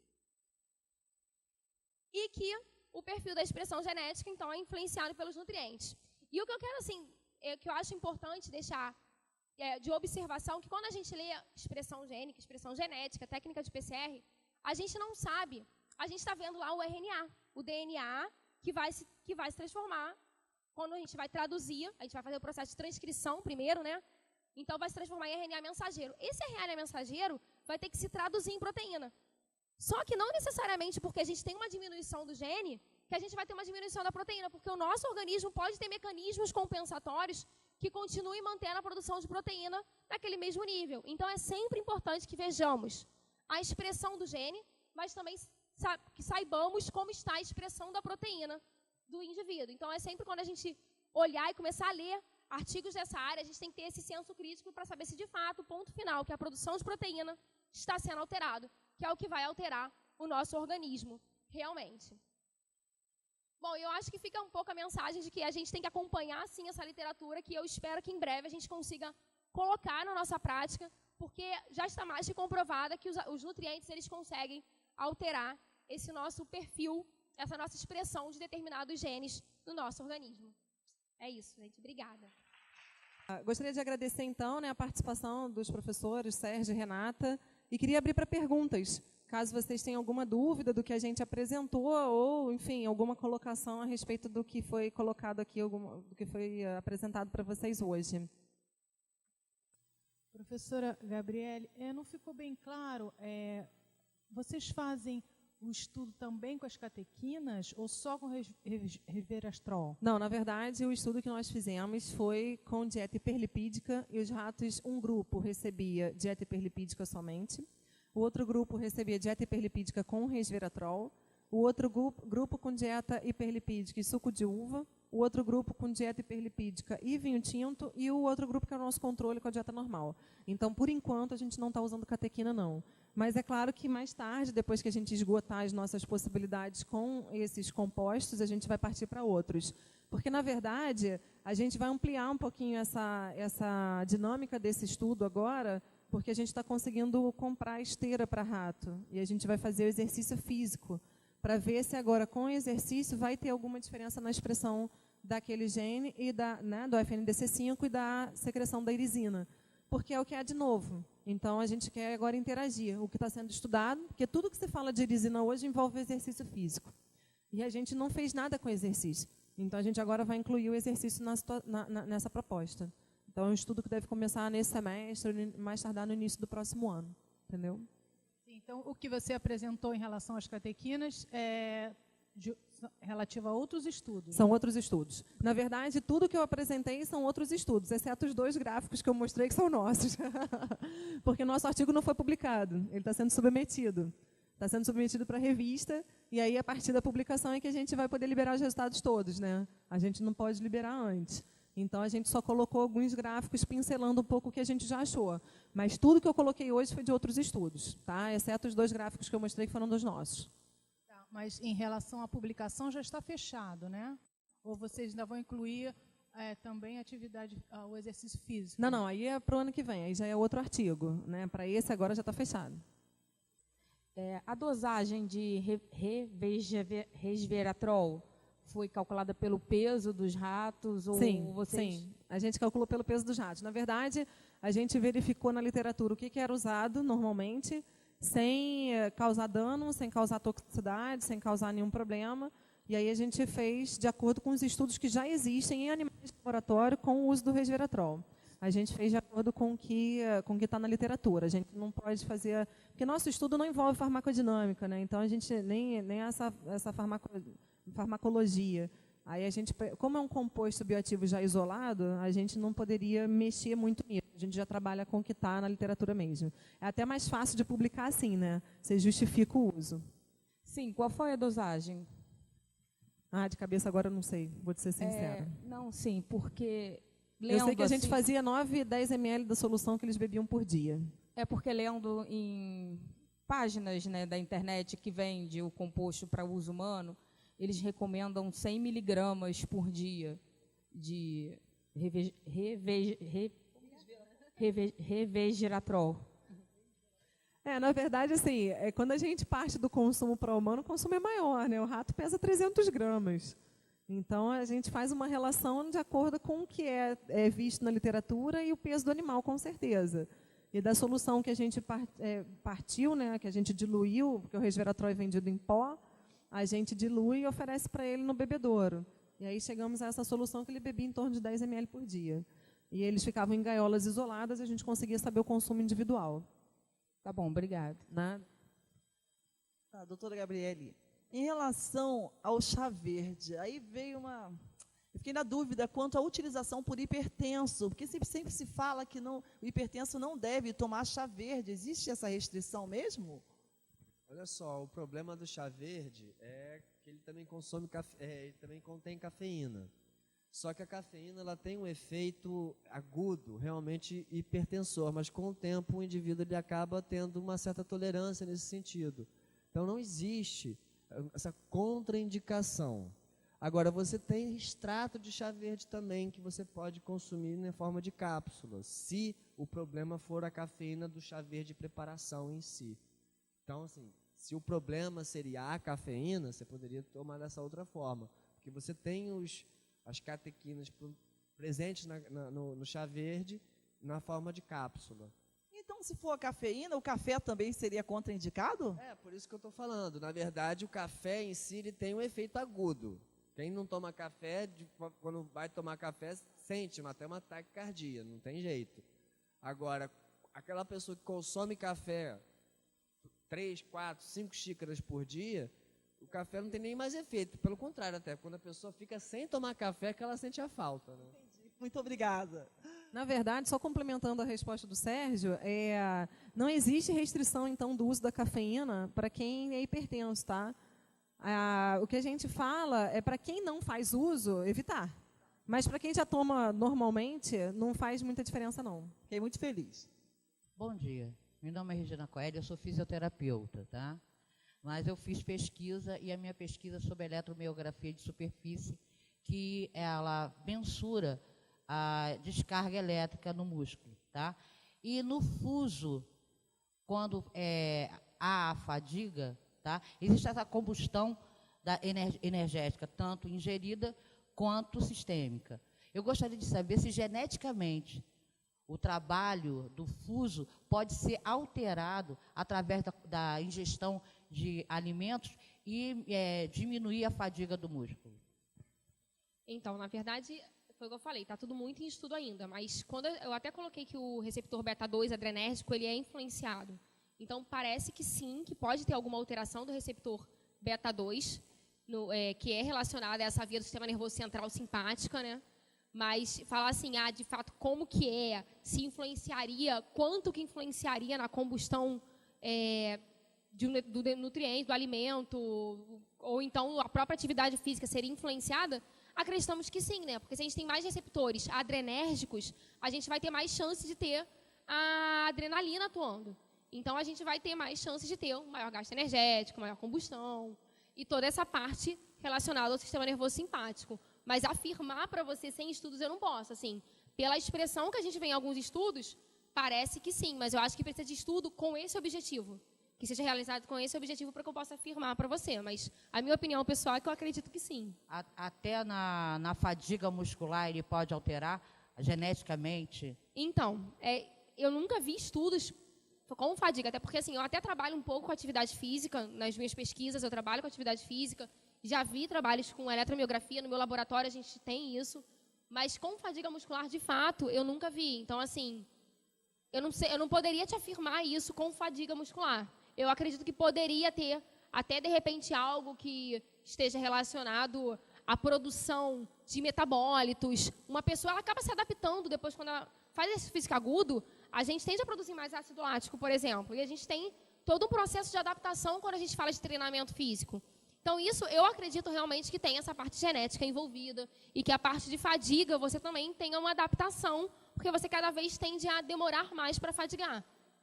Eu gostaria de saber se a redução de carboidrato, falando das dietas proteicas, consegue-se efetivamente mudar todo o metabolismo e não haver mais o sobrepeso. Eu faço essa pergunta, até posso declinar um nome, que é um mestrando, é mestre, coisa. Eu segui uma corrente de um médico, o Dr. Alexandre Meheb, e eu fiz a dieta restritiva de caloria, tomei revesterol, tomei ômega 3, fiz toda essa coisa. E a redução de peso foi muito pouco. Fiz exercício, que eu estou com 61 anos, faço atividade física, mas observei que de fevereiro para cá a redução foi muito pouca. E a proposta eu faço buscas incessantes na área e vi que a redução metabólica é pouca. Então, eu gostaria, o que se tem de efetivo em relação ao metabolismo, modificação metabólica das pessoas que estão com sobrepeso? Bom, então, voltando até o que eu já tinha comentado antes, existe realmente uma redução do metabolismo, tá? Então, em algum momento, isso vai acontecer. O que a gente tem visto, falando agora da parte genética, é o que a gente chama de imprint metabólico ou programação metabólica. Quando a gente fala de programação metabólica, normalmente, né, os artigos que a gente lê, eu vejo isso muito em estudos com ratos também, são estudos experimentais, é que a privação de alimentos no momento da gestação e da lactação acaba gerando ratos menores, né? Ou seja, o peso deles é menor do que o normal. E aí eles percebem que na vida adulta desses animais, eles desenvolvem a obesidade. Esse, na verdade, é um modelo experimental de obesidade. Tá? E aí o que a gente pode pensar? Né? Tentando responder a tua pergunta e transportando isso para o humano. Que em algum momento a gente também pode sofrer alguma atuação do meio ambiente, ou alguma restrição, ou enfim, algo que possa interferir na expressão desses genes, que de alguma maneira isso também possa culminar no sobrepeso e na obesidade. Mas a recomendação que a gente tem atualmente, ela não diz, né, qual é a dieta correta. Na verdade, a gente vai tentando modular isso mesmo individualmente para cada paciente, né, para cada indivíduo que a gente atende. E aí a gente tenta fazer restrição de determinados macro ou micronutrientes, dependendo da condição, fazer a suplementação para verificar a resposta, que ela não é igual. Então, pode ser que você tenha respondido muito bem para determinados nutrientes e agora você já não está respondendo mais, deveria trocar, deveria fazer outro tipo de conduta, né, assumir outro tipo de conduta. E isso sempre tem que estar associado a exercício físico e dieta de boa qualidade. Então, a gente precisa também se conscientizar de que não adianta ficar consumindo doces e gordura saturada e frituras, mesmo tomando o resveratrol, o ômega 3 e a catequina, enfim, a gente não vai conseguir que os nutrientes, com tão pouca quantidade sozinhos, consigam ter essa resposta. Então, a gente tem que pensar no acúmulo também disso ao longo de todos os anos. E depois, assim, o organismo, infelizmente, acaba padecendo. A gente chega num momento que há uma desaceleração de todo o metabolismo e uma dificuldade de resgatar isso, combinado, provavelmente, a essas outras condições genéticas que sofrem a atuação do meio ambiente. Mas explicar pontualmente, eu acredito que não tenha, porque se tivesse, a gente já teria a solução para a obesidade, né? Mas eu acho que é importante complementar com o seguinte: você, quando está fazendo dieta de restrição, a gente está fazendo, na verdade, o seu organismo ele vai pensar na sobrevivência dele. Então, o metabolismo cai. Então, correto, quando a gente está fazendo dieta de restrição, a gente, primeiro, não fazer restrições muito severas, já começa por aí. E tentar aumentar o gasto energético com a atividade física. Então, por isso que fica aquela coisa, só a dieta, durante um tempo até funciona, mas depois tem uma hora que chega num platô. Você não perde mais peso. Então, e fazer mais restrição seria até antissocial, digamos assim. Então, o correto seria você também aumentar a atividade física, fazer as duas coisas. Ou seja, é mudança de hábitos de vida. A gente não fala só de mudanças de dieta, mas mudanças de hábitos de vida. Se você pegava elevador, passa a usar escada. Se você você vai de ônibus para o trabalho, salta 2, 3 pontos antes. E até fazer atividade física também regular, no sentido de caminhada, bicicleta, o que de preferência quer agradar mais, né?